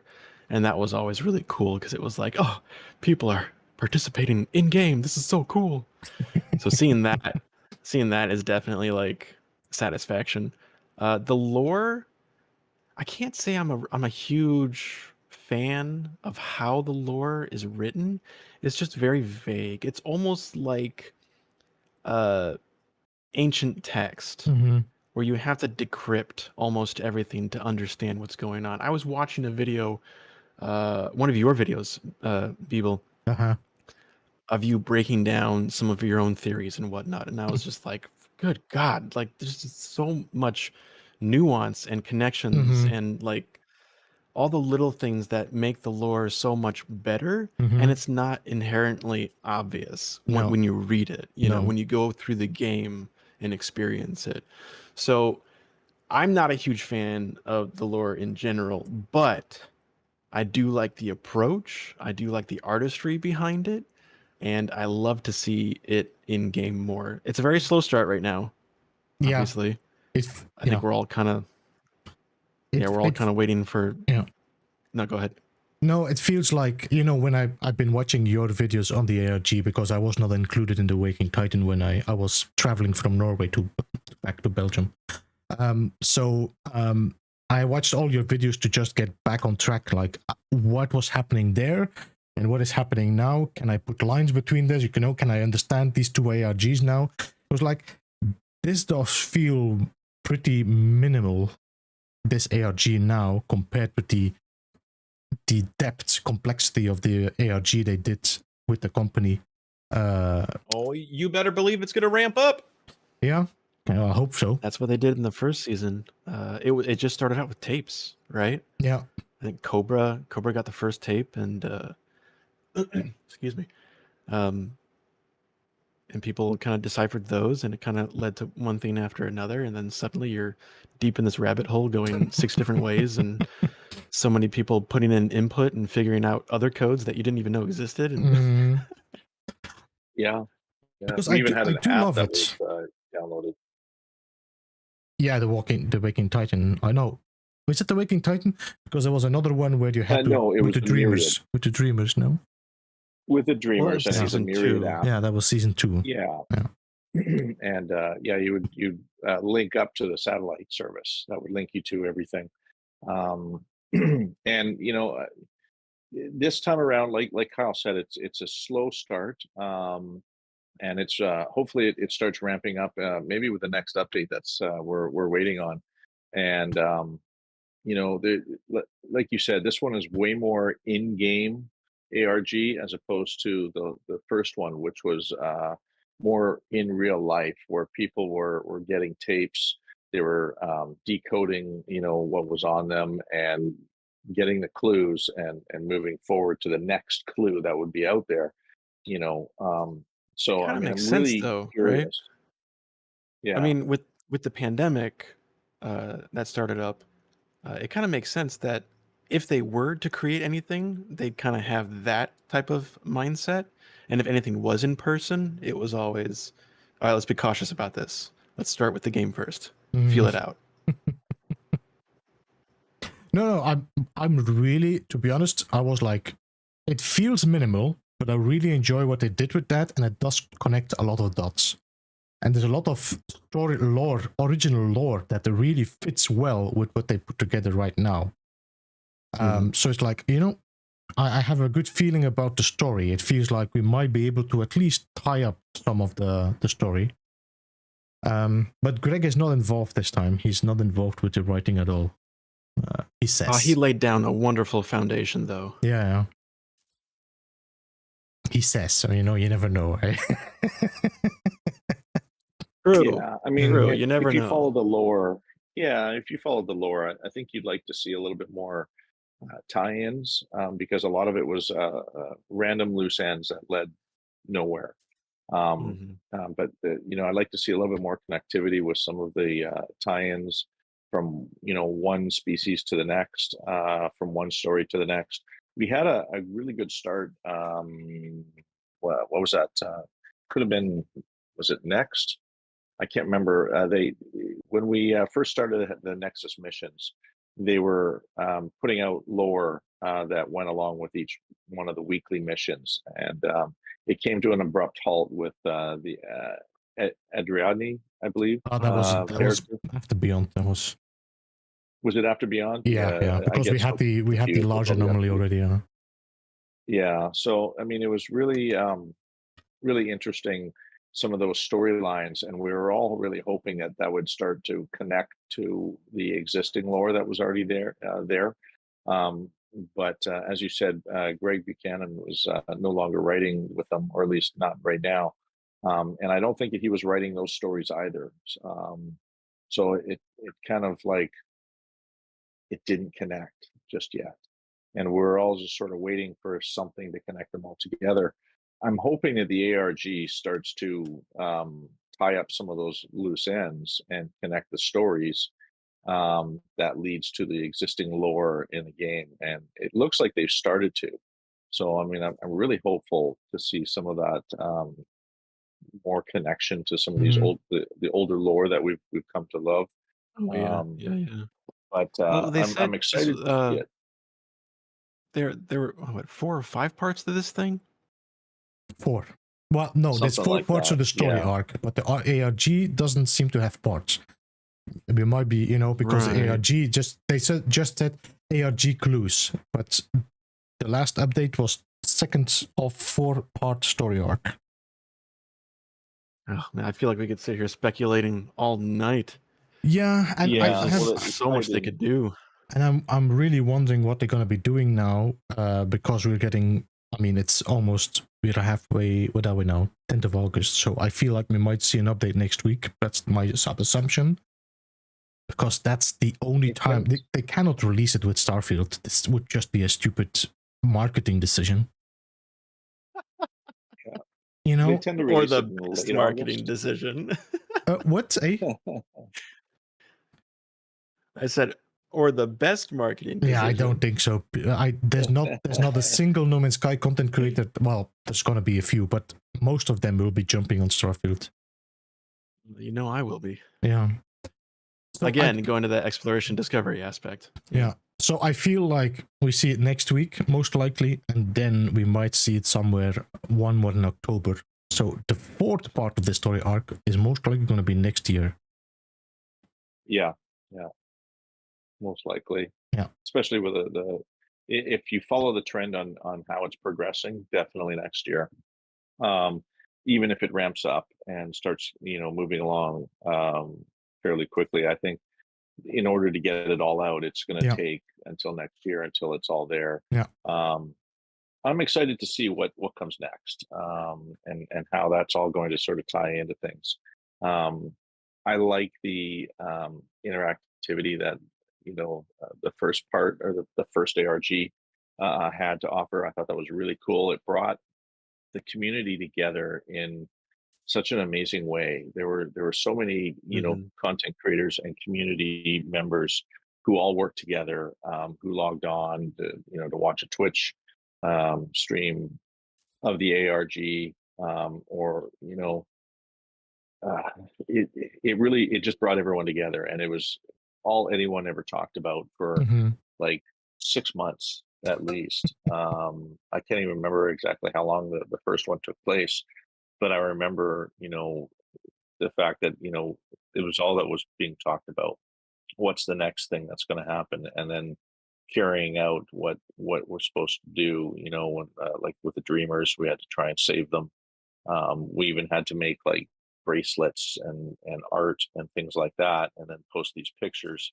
It was something very different, and I was to me, it was very new to me to take part in something like that, and I'd really love for some of the newer players to No Man's Sky to be able to experience some of the feelings that I got from the first one, in this next one that's coming up, because it was a really cool event, and for a game company to put that out, it's very expensive, but to do that Mhm.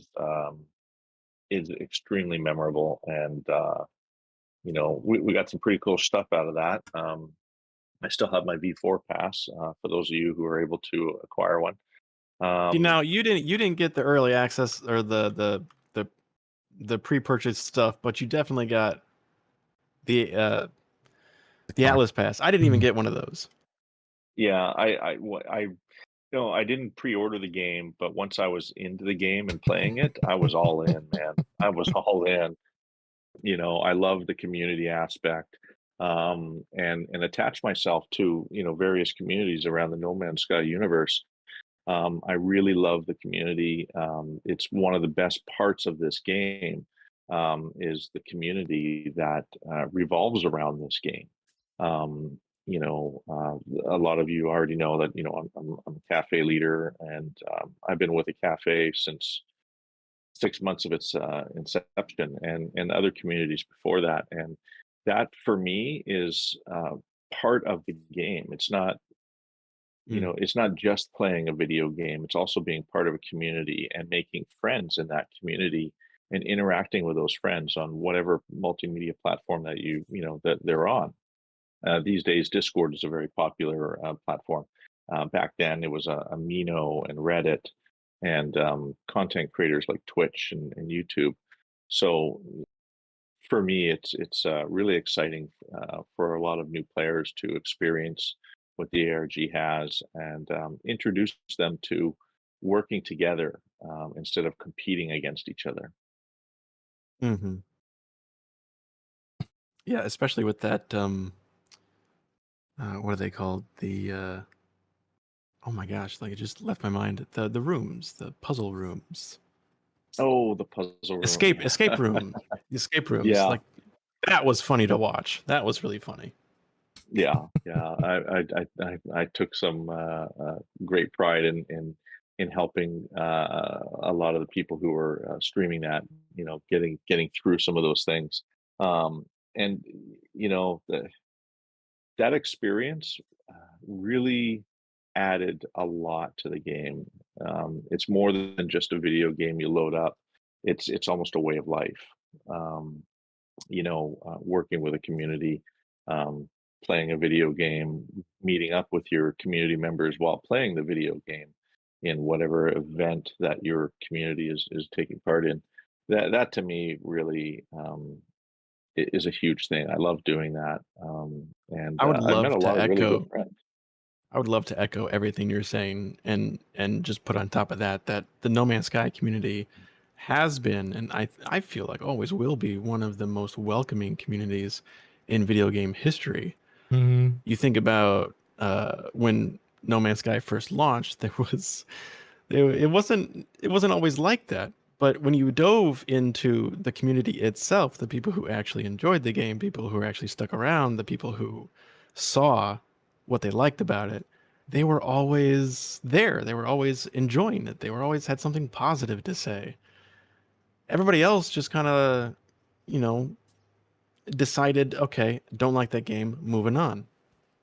Mhm. I cannot say the same thing for any other community. And like, there's so many that I've tried to be part of, as an extreme introvert.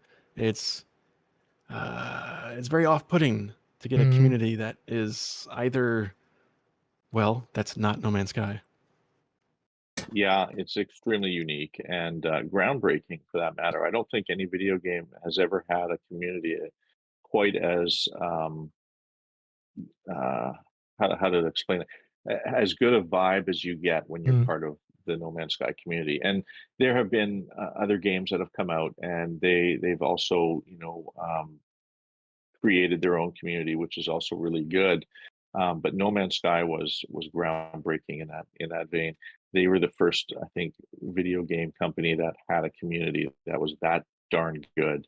And of course, they've won awards for the best gaming community out there as well. So, I mean, what does that tell you? You know, like They were part of, or this was a multiplayer game before it was even multiplayer. it was, yeah. I think I think Zane actually told this very well. I cannot really rephrase what he said. He made a video, an ad video for No Man's Sky. He said, because I think it's due to the fact how No Man's Sky started up. You know, the hype, then everybody leaving, and there was just a small group left. And he said, like, everybody left, and the group that was left closed the doors, and they created the community. And then after that, everybody that was added, you know, there was already a good foundation to generate a good community growth after that. I think that was a very good way he pointed it out. Yeah, he's correct in that. Absolutely. You know, because the people that stayed, the people that supported the game, those were always the positive people in life and in game as well. And so they those people who continue to play the game in various communities, because it was spread out all over the place. They're the ones with those really good positive vibes, and they built the foundation for all of these great communities that we, you know, a lot of these newer players enjoy today. And that vibe continues in a lot of those communities as well. It allowed them a chance to build and develop something that they have always wanted to be a part of, and allow others to be a part of it as well. And ever since then, it's really grown as the game has improved. People have come back to the game. New players have joined the game and their communities. And like Kyle said, it's probably the best experience of a community to be a part of is the No Man's Sky community. Everybody is just always so friendly, and rarely do we ever get, you know, people who are problematic. It's always very loving, caring, helping one another learn the game and the aspects of it. I've met a few people who, you know, they've joined the community, and right off the bat, they're very standoffish and they don't really know how to interact with others the way that we've developed the community to be. And it's not long before they drop their guard and they start being a lot more, you know, community oriented, the positive vibes, the good feeling that they get being treated with respect and respect back. And yeah, it's possible. It is, you know, it's a great community to be a part of, and any person that joins is they're in for a treat. I'll say that they're in for a heck of a treat. I know I've talked to a lot of people who start playing No Man's Sky for the first time, and they reach out to me because they know I'm such a fanatic about the game, and they're like, "I just started playing, and I have no idea what I'm doing now." Great, awesome! Give me your give me your friend code. Let me join up, and I always enjoy that. Especially people who they want to start playing, especially like nowadays. There's just so you get overwhelmed when you start a new save. I get a lot of people who start playing and then they're like, "Oh my god, there's just so many things happening. I can't." Ironic, really, when you think about it. You know, when the game launched, people are asking, "What do you do in No Man's Sky?" Nowadays, people are asking, "Oh my god, what do I do?" Yeah. I did. We have grown together with the updates, you know. It's like, okay, now this comes on top of that, so we can now do this, and then next update. Oh, we're totally jaded. You know, this is very hard because I've been talking about this. Like, if you make a beginner guide, you easily forget about the basic stuff because you're so used to playing this. It's so natural. But for a lot of new players, it's like, what? How do you jump? You know, it's sometimes we forget so much about how basic the game was compared with now. That Absolutely. if you start playing, it's so overwhelming. What should I do first? You know. But part of me was like, when I first started playing with new players, I wouldn't really tell them much to do because that was my approach when I first started playing the game. You just figure it out. Yeah. There were no tutorials right off the bat. There was nobody telling you. I mean, even the game itself didn't really hold your hand. No. You had to figure things out. And so every now and again, I'll catch myself, and then I'll have people asking me questions left and right, and I'll have to remind myself, like, oh, what is the answer to that? I don't know. I've just always kind of known. Well, How do I figuring put that things to out words? it's part of it. It's part of the discovery. Learning those things, learning, how to fly, how to jetpack jump, that little trick that we learned in the early days. All these little things, which, like Beeb says, it's hard to remember them all when you're making a guide. It's, we take for granted a lot of these things, but when we all learned those things, that was part of the discovery of the game, of the things that we could do. Um, and back then when the game first came out, there wasn't nearly as much, to do. Nowadays you're bombarded with mission after mission. Do this, do that, do this, do that, and there's so many things coming at you, anywhere from settlements to freighter battles and getting your first freighter battle under your belt. Sometimes, it's one of the reasons why I have so many saves is every once in a while I'll start a new game save, and experience from the beginning, how to play the game. And even though I have the skills and the know-how to do a lot of the things which, we've taken for granted, it's starting fresh with no money, with no currency, quicksilver, or building parts or any ships or anything. Starting over again is a great way to experience the game as it is today compared to how it was when we first started, where you were flying around and the only way to upgrade your ship was to find a crash ship, that had more slots. Yeah. They didn't even have classes back then. There were classes. What's a class? They didn't have that. It was more slots meant a better ship. And you'd have to fly around and find a crash ship on the ground and hope that it had more slots than yours. Or you could buy one in a space station for an exorbitant amount of money, because money was a lot harder to come by. Do you remember flipping dynamic resonators for currency, or growing plants? Farms. We would have huge farms of album pearls, or we'd run around a planet and gather up gravitino balls. Yeah, while sentinels are shooting the crap out of you. These were different ways of doing things, but at the time there wasn't as much content that the game had to offer. So, when I would start a new save, and this has, it worked, to my benefit in two ways. One, I get to experience the game all new again. And the other factor is, well, it gives me a whole other save with 26,000 parts and to be able to play with when I'm building again. Because if you're a builder, your complexity, building parts, stacks up really fast. And so I don't want to delete a lot of my bases. So I'll just start a new save and play from there.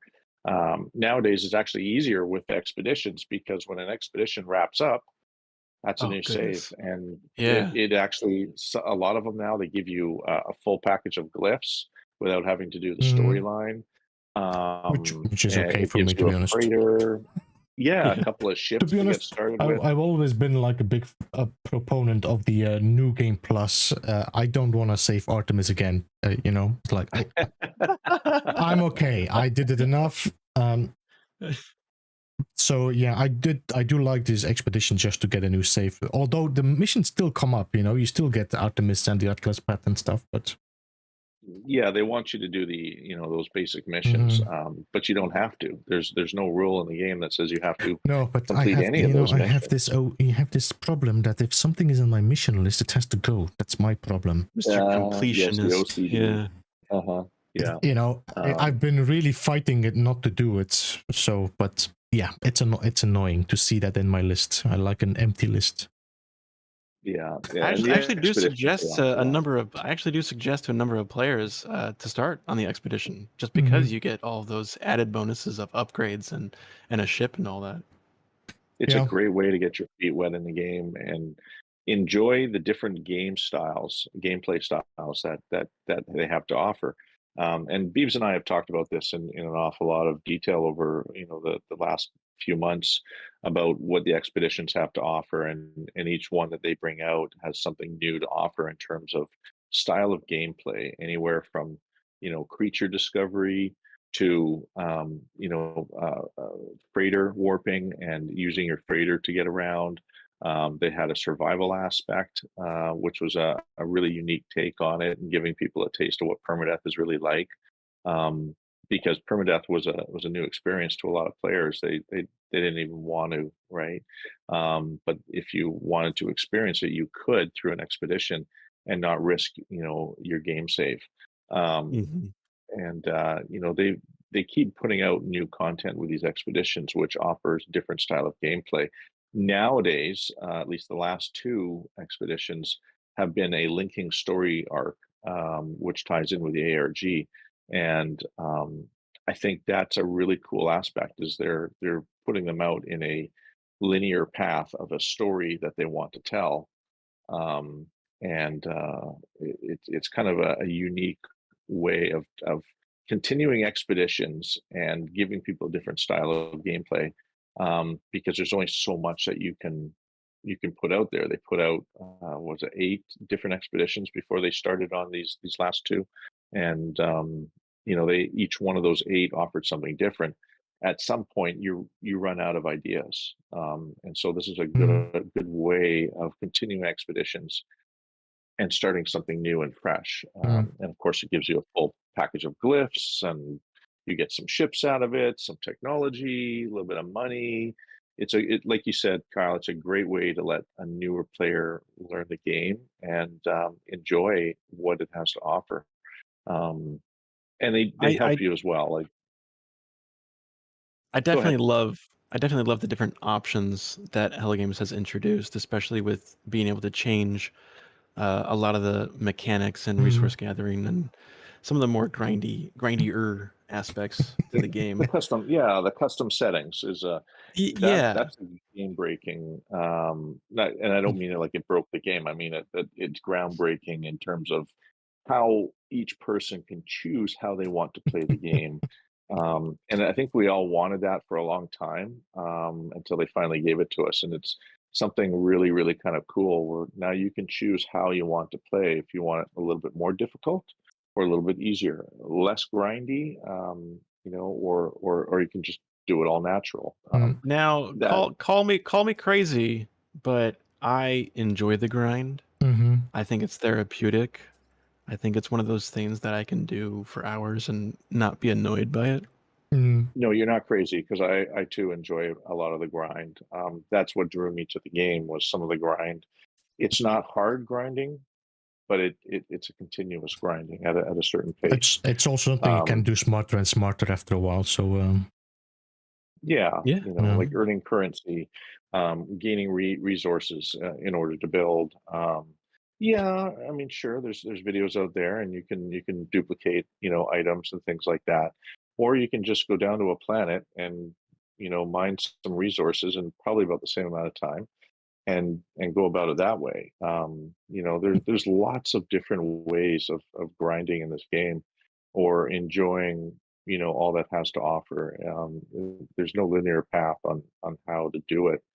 But myself, I'm also in the bin of just playing normal for normal's sake. I really enjoy mhm, the idea of playing a game that the developers have intentionally made. Mm. So yes, messing with those settings, I always kind of feel like, this really isn't how the game is supposed to be played. So maybe I'll just leave it alone. I have messed with it. I have played with it, but yeah, it. I think I agree with some people when they say it loses some of the spark that makes the game enjoyable, like the grinding aspect. Like that, I enjoy that. So if I mess with that resource gathering mechanic, I feel like that kind of loses the the magic to it, the feel. Yeah, yeah. For me, I enjoy the exploration factor, not so much of the PVE battling factor. So, in one of my saves, which I can no longer access, I would have, a save where, pirates and other entities in space don't really affect me a whole lot. So I'm dumbing the game down a little bit, so I can go out and explore and not have to, constantly, shoot pirates or fight my way through the universe. You know, less combat oriented kind of a save. And that's Is this kind of an why? Is interesting this way why of going you're? about Is this why you're always in Eisentan? it. I'm everywhere. I'm in Eisentam. I'm in 42. I'm in Euclid. I'm all over the Right. place. I've got saves everywhere. Um, Lately, I've been spending a lot of time in Euclid. A lot of my building has been in Euclid, various places, safe zones, things like that. Uh, I don't know. It's the game has so much to offer. It's wherever you want to be, pretty much. Hmm. Whether Galaxy 16, which has a nice little ring to it, right? 16, 16, 16, or maybe it's 42. Uh, any galaxy, pick one. There's 256 of them. Go to the galaxy of your Just age. That's right. That's right. With Every year you can I, move to I, the next I galaxy can't count. because you're a year older. I can't count that high. I'm sorry, dudes. I personally have been But enjoying doing yeah, these future runs myself, just, really pure, full, extreme, trying to survive. Hmm. yeah, Oh yeah. yeah. A lot. Survival and permadeath. I had not gone through those simply because I didn't like how hard it was. But I think like any other mode, once you get the first half hour down, you're good to go. Yeah, it's yeah. And I ended up platinuming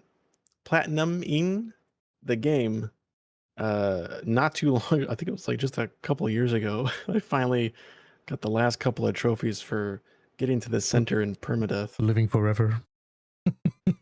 Yeah. It's an experience. The permadeath and survival are an experience.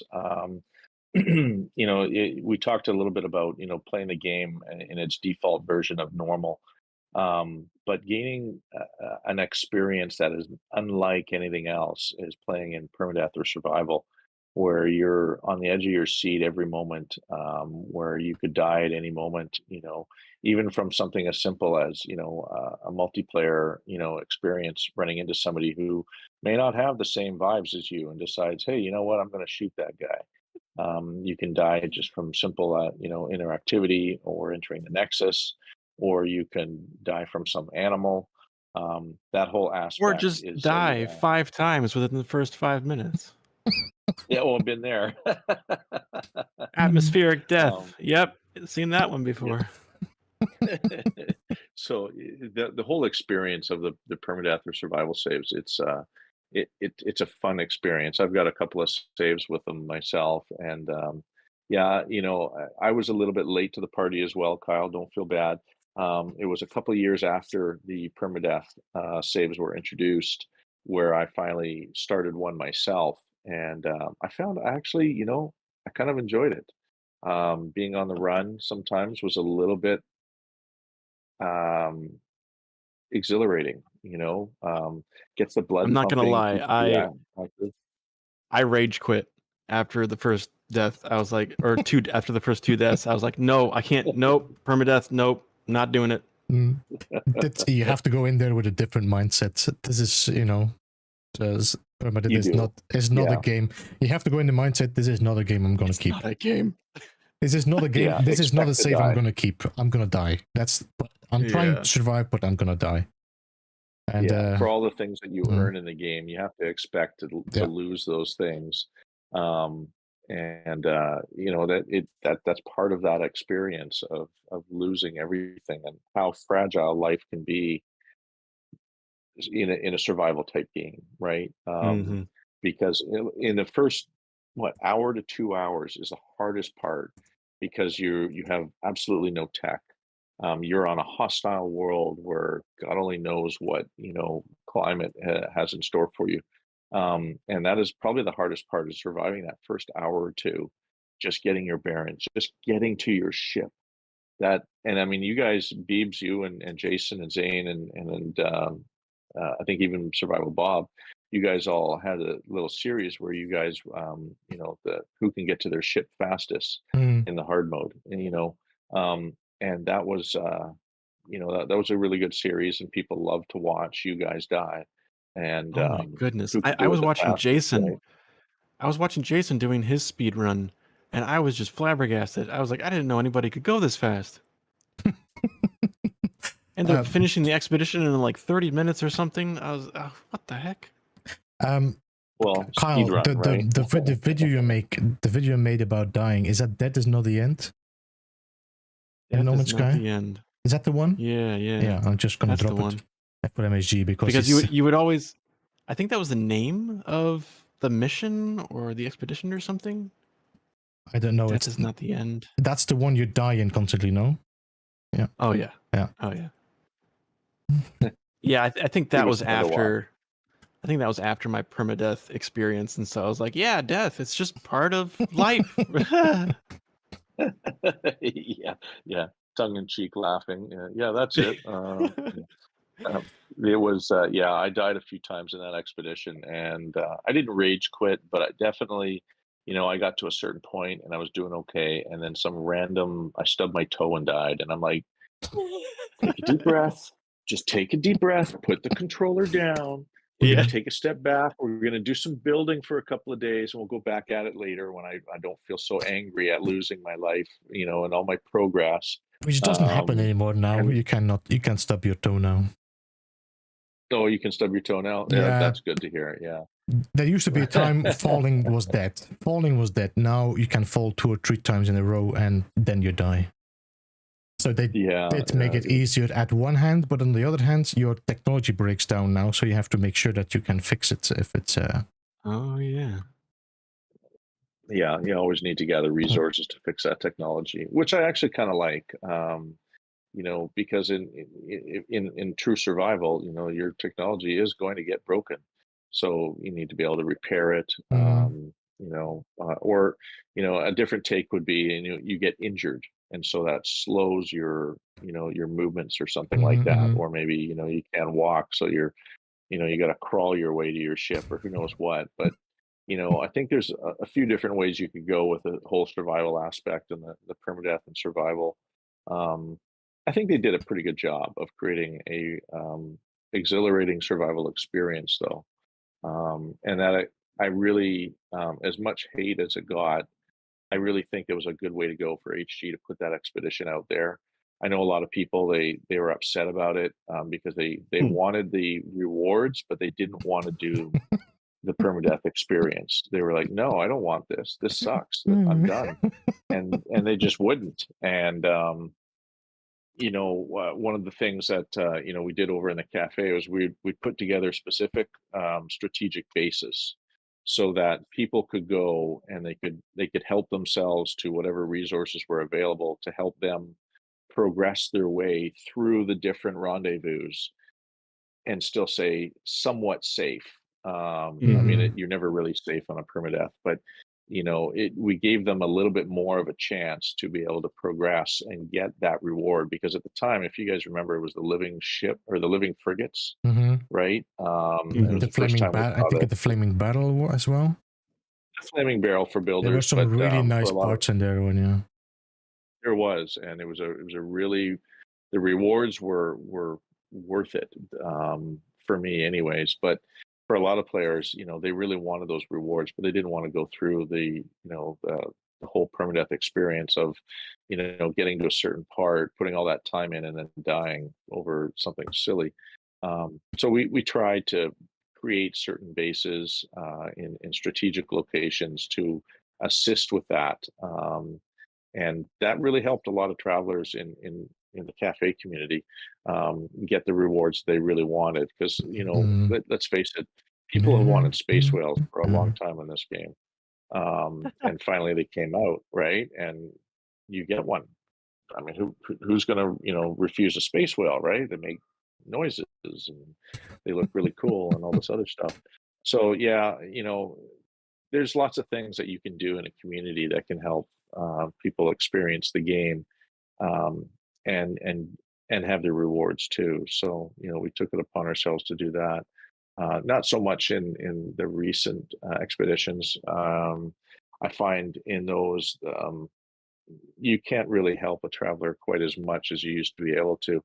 They've kind of made the game or the expedition, in a way where you're meant to do it by yourself. You're meant to figure these things out. Yeah, you could Right, visit some right. bases, and gather some resources, but that's really all about it. You can't really put any safety measures in there, and I think they made it a little bit more difficult now to shut down a sentinel tower, or at least to build something around it to make it easier to shut them down.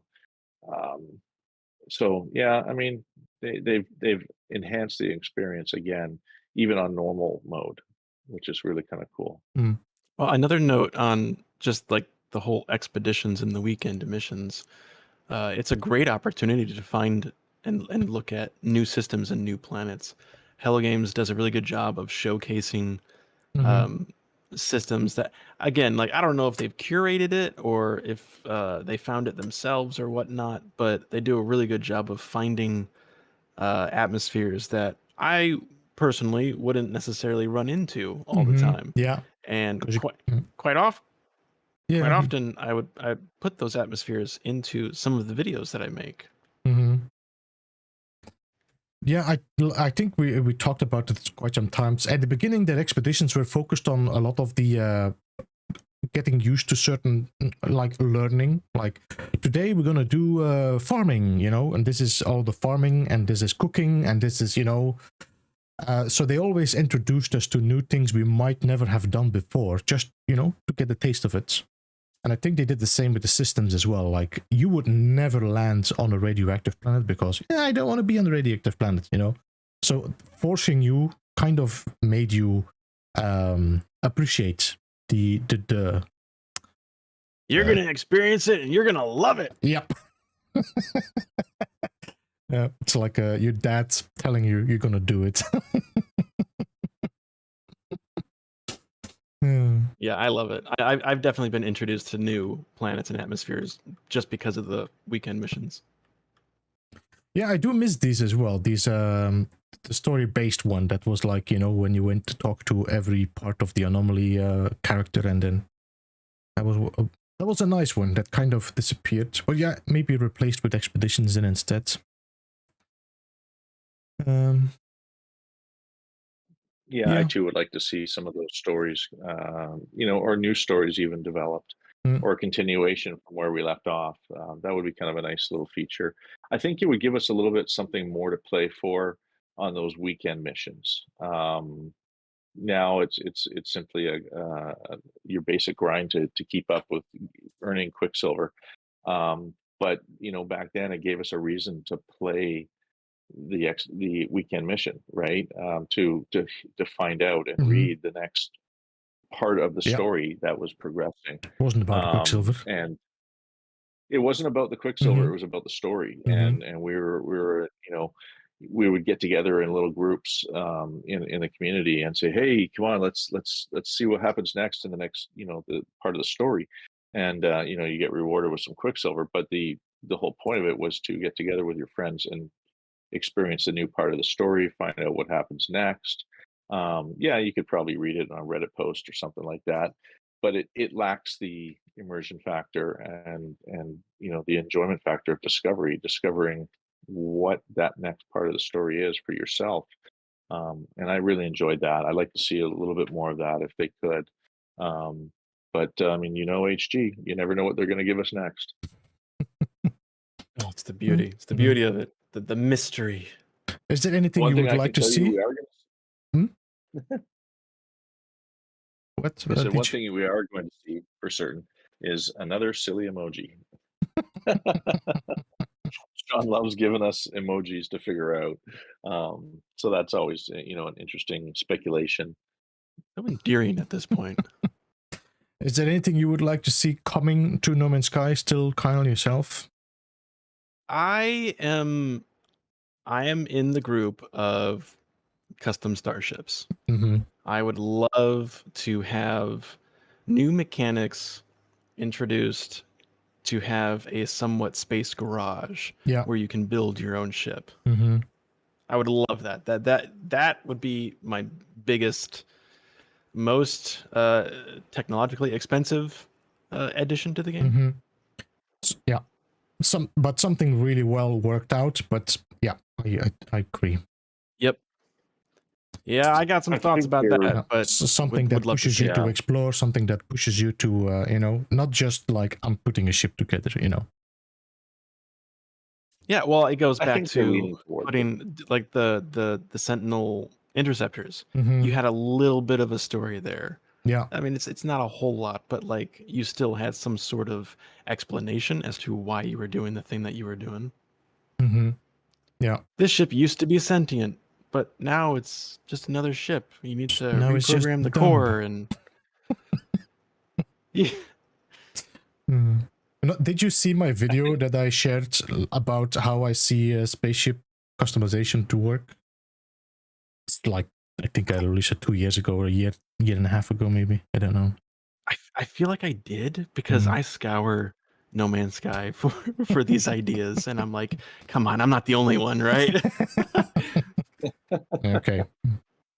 Yeah, because I was really talking about like, giving the parts, give your parts the specifics. Like instead of having the modules are part of a wing, for example. So if you want to have a better speed, you have to find a better wing instead of installing modules. But yeah. Yeah. Like a whole modular system. Yeah. I'm more and more the further we get, the less and less I'm getting convinced we're gonna see anything happening. But yeah. Oh, it'll happen. It's a matter of when. You gotta believe. You gotta keep believing. Come on, Beebs. I think they're leaning towards it, though. I mean, each year that goes by, they take a little bit more away from the ship hunting aspect of it. Before, you'd have to hunt to find that S class, and now you can just go to any space station and upgrade it. Yeah. And it just takes a little bit away from the whole ship hunting aspect. And although there's a lot of great ship hunters, and that is a great pastime, something I've done myself a long time, I think it takes away from the ship hunting.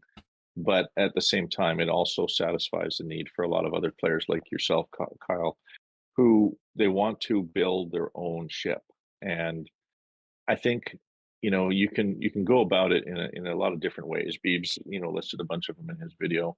But you can still have the best of both worlds. For those who aren't really interested, they can still ship hunt, and those ships will be out there. But if you want something that's like modded, or that has other capabilities which you can control, perhaps that you find a crashed ship and you can, loot its components to modify your own ship.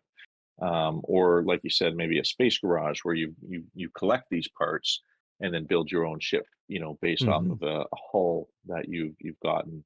I think that would be kind of an interesting way to go. So you can still sort of have the best of both worlds, but implementing it is the really hardest part, because that involves creating content that they have to write to put into the game for you to be able to do that. And you don't want to break anything. I do think, yeah, like what you're saying, there's still that feeling of running into a unique spaceship and you're like, oh my god, this is the one, this is going to be my ship, and which is what it has been forever. And I know for me, like I ran into my fighter ship from I think it was Foundation or something, and I still have it today, and I'm not getting rid of it.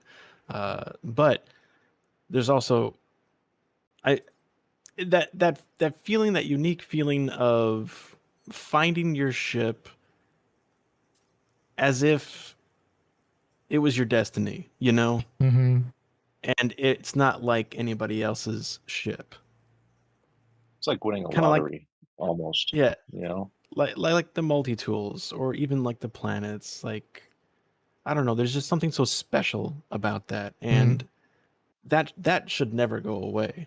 But I totally understand what you're saying in the sense of if you introduce a mechanic that will belittle that kind of feeling, just like the custom settings, you know, it suddenly makes gameplay, when you change those settings, a little less validating Mm-hmm. or satisfying. But in the end, it's So all personal choice. So yeah, and why not give it to mhm. the audience who enjoys that It's aspect? yeah. I love the idea of jumping into customizing a ship, not for the sake of making it unique and, you know, I gotta have purple hair and have the, you know, white whatever, I don't know, but the whole idea of implementing those mechanics in such a way to where it's fun. Mm, It's almost like that grinding aspect mm, where, yeah, it can be annoying, but it's also like therapeutic and yeah. enjoyable, and almost like you're working on an actual car in your, or like a Yeah. motorcycle. You know Mm-hmm. how some people have that hobby. Mm-hmm. They have that one 1985 Honda CB 450 in Mm. their garage. Not speaking from experience. And they're, you know, tweaking at it, and they're like fixing up little things here and there as time goes on. And once you get that going, it's like their ultimate sports car. Yeah. It's like, oh man, this, I put so much time and Yeah. effort into this. As I long you love have to it. put work in, it's yeah. Yeah. Yeah. If you have to, you know, yeah, I made my video. I don't need to explain it again. But I think it's something that would add a lot of fun things to do if it's done right. And you could do it in a way that both parties are still satisfied in, you know, ship hunting / ship creating. Absolutely. That there is, Yeah. I mean, you'd still have to hunt for those parts. yeah, there's enough ways to do it in such a way that it's challenging for both sides. So Clearly, I'm looking forward to it. I'm in the same, I'm on the same side of you, Kyle, that I do think ship customization would be, it's number 2 though. It's number 2 on my list, but yeah. Oh, you've said number 1 before, but I can't remember what it was. Number 1 is allowing us to be more customization and giving the possibility to create user-created expeditions. Oh, maybe I haven't heard that. Yeah, we've seen a few people create systems where they've created their own expedition using communication balls and various clues, you know, to move on to the next step. There's been a few people who've created games like that for their communities, and they've done a pretty good job of it. User created expeditions where you could possibly upload, you know, to the community or to the Nexus where others can take part in a expedition that you created. Would be kind of interesting, you know. It doesn't have to be even system based. No. Yeah, where you go into the Nexus and there's like a list of, you know, like say 10 expeditions that are, you know, have been uploaded in there, and you can choose, you know, Kyle's expedition, and it's what you've designed, you know, and you could go about doing that. It would be very similar to how they choose the, you know, the featured basis kind of thing, because I mean, there's only so many that they can put in there, right? In that vein, I'd like to see a quicker rotation of bases or expeditions chosen, so that more people have the ability to take part in being one That of would those be featured nice. things. Yeah, I'd like to see a quicker rotation so that more players would have the that kind of died out. No, that's featured basis. I don't know what happened there. It's still a thing, and But I mean, featured bases are still there, they are dead but for they just like don't half a year now or longer. They're there for 6 months or longer, or sometimes a year, right? Mm. They need to And it's not continue that mine, so I'm rotation. pretty annoyed with it. Hey, you've had it twice now. Some people haven't even had it once. No, I know. I think I got 2 bases featured on the anomaly and 3 in total on their newsletter. Yeah, I've seen them. Yeah. So I'm pretty satisfied, to be honest. So if they could just share a few of my cinematics, I'd be satisfied. no, it's true. No, it would be great to have a some more community focus. I mean, they do a good job, but it would be nice to see more things happening there as well. It's hard, especially when you're trying to post to places like the subreddit. Yeah. And the mods and the auto mods are like act too quickly and be like, oh, this is self-promotion. Goodbye. Yeah, I think the best place to be is actually on Twitter and just share it there and try to get it retweeted maybe and stuff. So. And I'm terrible when it comes to like multiple platforms. Yeah, and being able to I'm not on the share videos everywhere. Staying away from Reddit. Seriously, I can just not handle it anymore. So. Personally, I'd like to see what. Sorry, go ahead. No. I was just sort of thinking, I think personally, the better or the best, format to be able to, apply to have, a base featured would be similar to what Beebs does with, he's got a website or a document page, which you log into and you enter your base and your coordinates, and HG can go through that list, and they can choose from there, as opposed to posting it on Reddit, and what becomes a popular vote is what they see. You could have the best looking base ever built, but it can get buried in that chat so fast it'll never be seen by somebody, and HG won't ever know. And for that reason, I think it would be better if they actually had a specific site or a specific page on their webpage, which you can enter to have your base, featured, and they can choose from there. But at least they would have the ability to see what people want to, enter in there. And it might be a large list, but it would still be a better format of not ever having the chance to have it seen. Some of those Reddit, pages like our No Man's Sky the game, it moves so quickly. You can post something and in 24 hours it's gone. You won't ever find it yourself. Or even less than 24 hours.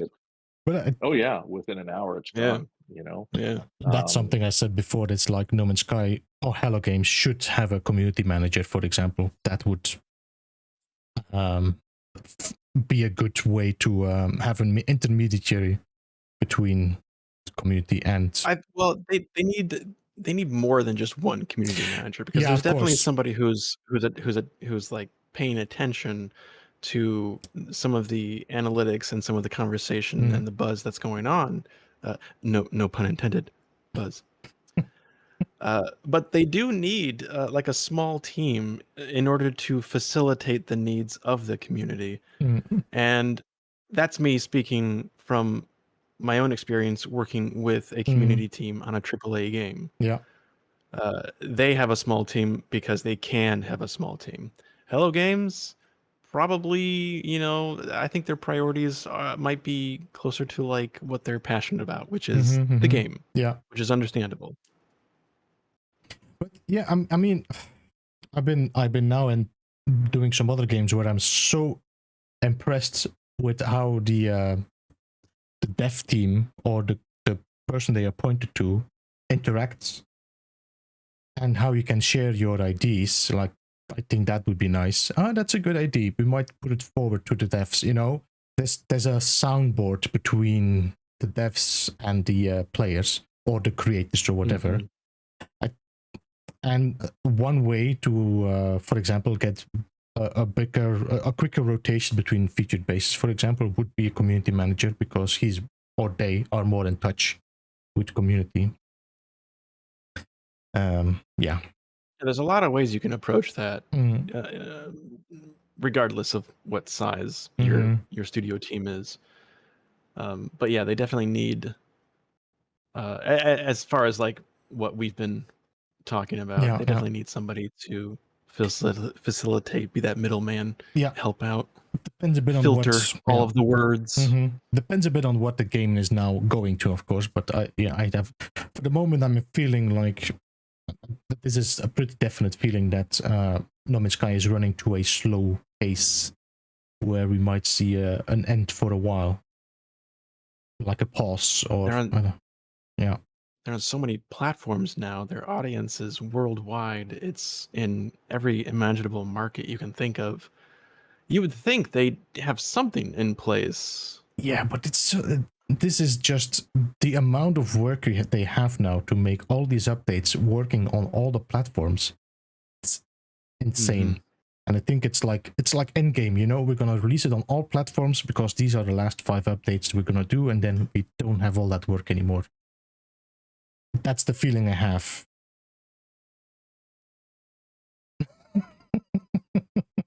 Compared with I don't know. I feel like we are running to a pause. I'm not saying an end, I'm saying a pause. They might be pausing, focusing on their new IP, and then come back to No Man's Sky with a bang. Like this is No Man's Sky 2. I'm not sure if No Man's Sky 2, but No Man's Sky, you know, everyone's Sky. Well, it takes a tremendous amount of resources, as you know, to put out these updates and you know, all these platforms, you know, each platform is different, and so the code is different.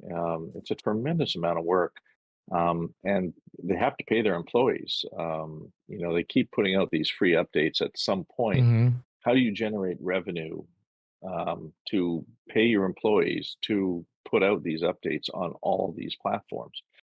Something has got to give one way or the other, whether they start introducing microtransactions or you know, yearly subscriptions to, you know, to pay for, you know, the constant updates that are coming out. But I mean, sure, it's nice to say, oh, they need a team to do this and they need a team to do that. But who's going to pay for it, right? And you know, they have to they're find a not way of hurting. generating that revenue. They're not hurting, but they still have to pay for those things. Yeah. And you know, developing a game is a costly, you know, thing. So I mean, they're gonna, up till now they've been, you know, using the new game or new people to the game to generate that revenue for the game. So I mean, that will only last for so long before they run out of new platforms to generate that revenue on. So you know, I mean, so I think Beebs may be right, where we may see a slowdown effect in the game until they can find a way to generate the resources to give the community what they're looking for. It just might be at a slower pace, you know, because you know, they're working on other games. They're a small team, XXX. There's so many little things, you know, that are factor into that. It would be It's the really interesting to mystery. see where they go with it. Yeah, It's the mystery it's behind interesting. Hello Games and just like how they operate. I would love to be a fly on the wall and just like witness some of their meetings and conversations. Sean Murray is selling his body for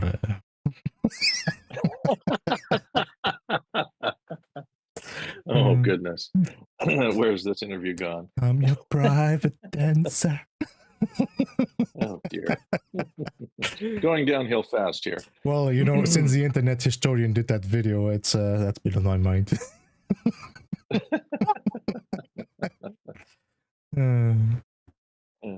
Yeah. Who was it that was putting Sean Murray's face on everything for a while? Everyone was waiting for the next update. Winder. Was it I don't know if Winder? it's Winder or Winder, but it's the mother Winder or Winder. Yeah. He was putting his face on everything. It was the funniest thing to see what new thing he was going to put Sean Murray's face on next. Winder is such a creative memer. Like, holy crap. He's a really creative person. Yeah. And he's also, like yourself, Kyle, professional editor and cinematographer and whatnot. So he's a really interesting person to talk with. He's been got actually nothing. quite active in the cafe lately.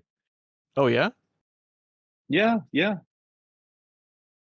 I've got nothing but mad respect for the modders of No Man's Sky, because every time an update happens, their mods break and they have to, like, it's a common thing, but like the amount of stuff they have to go through, the hoops and loops to make their mods work, it's like it's another feat on its own. It's gonna be a dream for these guys when there's no more updates.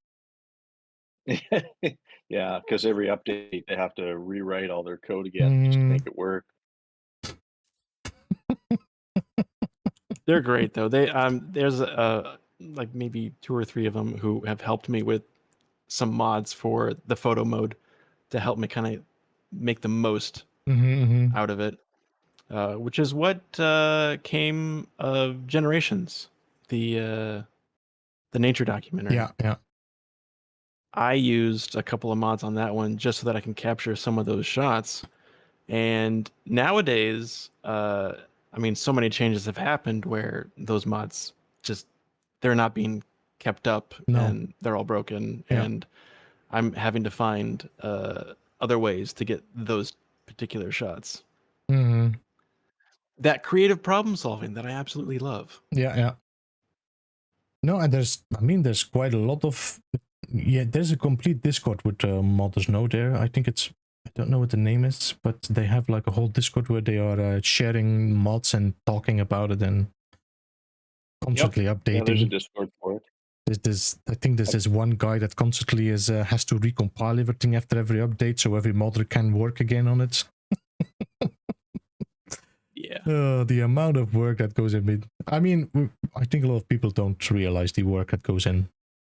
You have to have some deep-threaded passion to keep up that kind of work. Yeah. So, but it's really great. Definitely a love. Yeah, it's a passionate thing, right? We're all passionate about the game and we enjoy it, and so for them, it's a hobby. You know, they go through the files and they make the mods. You know, and in a sense, they've created their own custom settings to be able to customize the game the way that they want to play, and then they're willing to share it with others.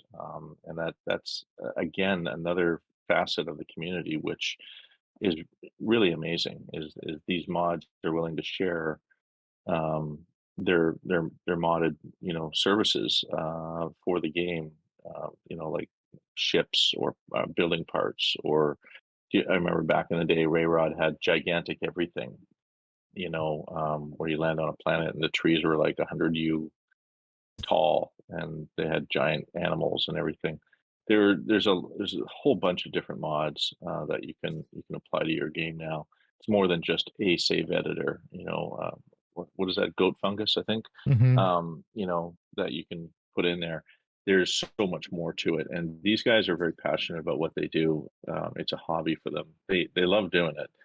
They'll say they hate fixing it every time an update comes out, but I mean, really, if they keep doing it, chances are they love doing it.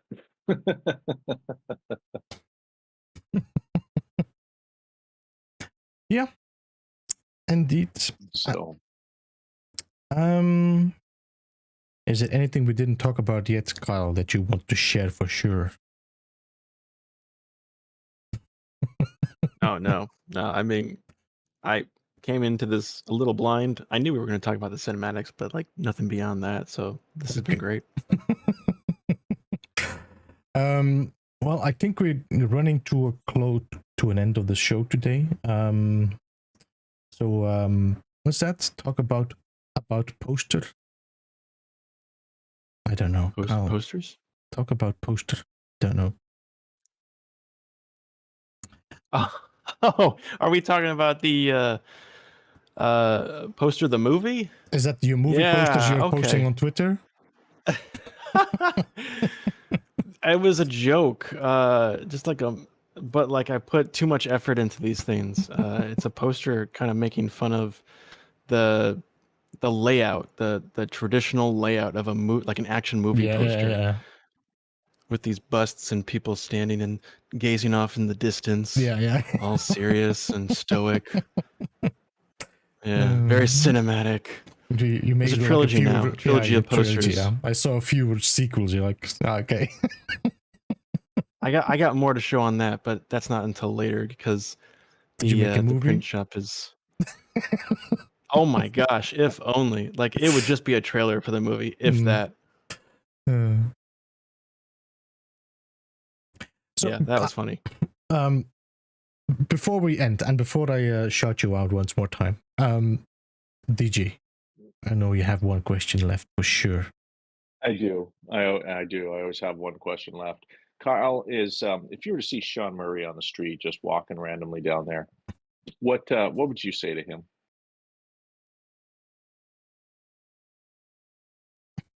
Kyle has left the building. Well, it's hard to say because I already met him and I already told him everything, but maybe it would be something like was the melee jump on purpose or a mistake mechanic you just left in there? That's probably what I would ask. That's a good question. That's a really good question. I did not know that you met Sean Murray. That's actually fantastic and riveting. I'd love to hear more about that. Well, now we have to keep talking about this. I mean, we certainly can at another time. I know I still have a other half of my workday to get through. All right. It was GDC 2019. I do have it was a small video covering it, but yeah, would love to talk about it sometime. Yes. Okay. I think I do remember that video. Yeah. Okay. Yeah. You met him at, it was a gaming convention, wasn't it? It was the Game Developers Conference. Yeah. Right. Okay. I was there on an Xbox capacity, and I also met Ian Brown. That might have been a different event, actually. Anyway, Hell Games had a presence there, and they were in the middle of. They were about to announce their VR component to No Man's with the third update to that major update that was going on. Cool. And I had a chance to meet him in the lobby and give him one of the photo books that I had put together. I also met Julie, who was one of their producers, and yeah, further making me want to get into their office and just witness the magic. So, Sean, if you're watching this, have a talk with Kyle, okay? Kyle, you live the dream. Fantastic. Yeah. Well, thanks a lot, Kyle. Really appreciate you being on the show, and it's always great to catch up with you and to hear more about what you do and what you love about this game. Everybody, if you haven't subscribed to Kyle Culver, I highly recommend it. You've got to subscribe. You've got to see some of the content he puts out. It is, bar none, probably some of the best content produced and created for No Man's Sky, and his cinematics are absolutely stunning work. Well, I appreciate it, and this has been fun. I was looking forward to this, the first round, and I'm happy I'm able to make it. We're really glad you could come over and have a chat with us. Definitely, guys, check him out. The link is in the pinned comment for the YouTube channel. So if you have not seen Kyle Culver's cinematics, definitely worth it. If you want to learn about last time's Waking Titan, definitely also check that out because that is very informative. I've been binge watching that to get all the information I needed. Yeah, and Twitch as well. Twitch, you have a great presence on. So I'll thank you again, like I do every time you do your Twitch drops. It's fantastic just having that resource to be able to come in and lurk and to watch and listen to those cinematics. Every time one of those drops come out, you're always there and first on my list. So thanks again. Well, thank you, DG, for the support and all the words, and always hanging out. Hey, you gotta love the family that this community is built. So, the community is definitely one of my favorite aspects of this game, and you are definitely one of the large components of the community. Probably more than you realize, but you definitely are a great community member. I appreciate it. Same goes to you, Beebs, of course. Thank you, appreciate that. Yeah. Thanks, appreciate that. Just appreciation all around. Yes, guys, I really appreciate you all being here in the chat. I appreciate you guys being part of the show. This is once again Studio 16 for this month. We will be back next month in September, I think. Let me just double check because it's Starfield. First Thursday.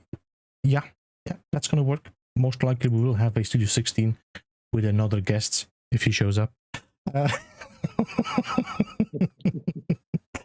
And that's going to be it. Thank you so much. And I will see you again Saturday for another No Man's Sky stream, which most likely will be another fugitive test, maybe. We'll see.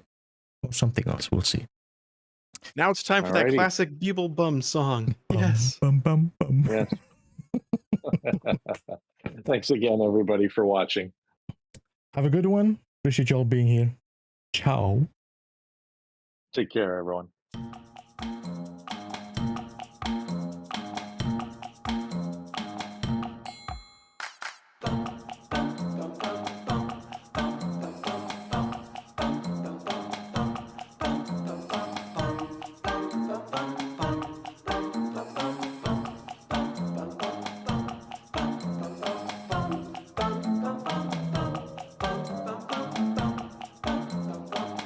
Beeblebum.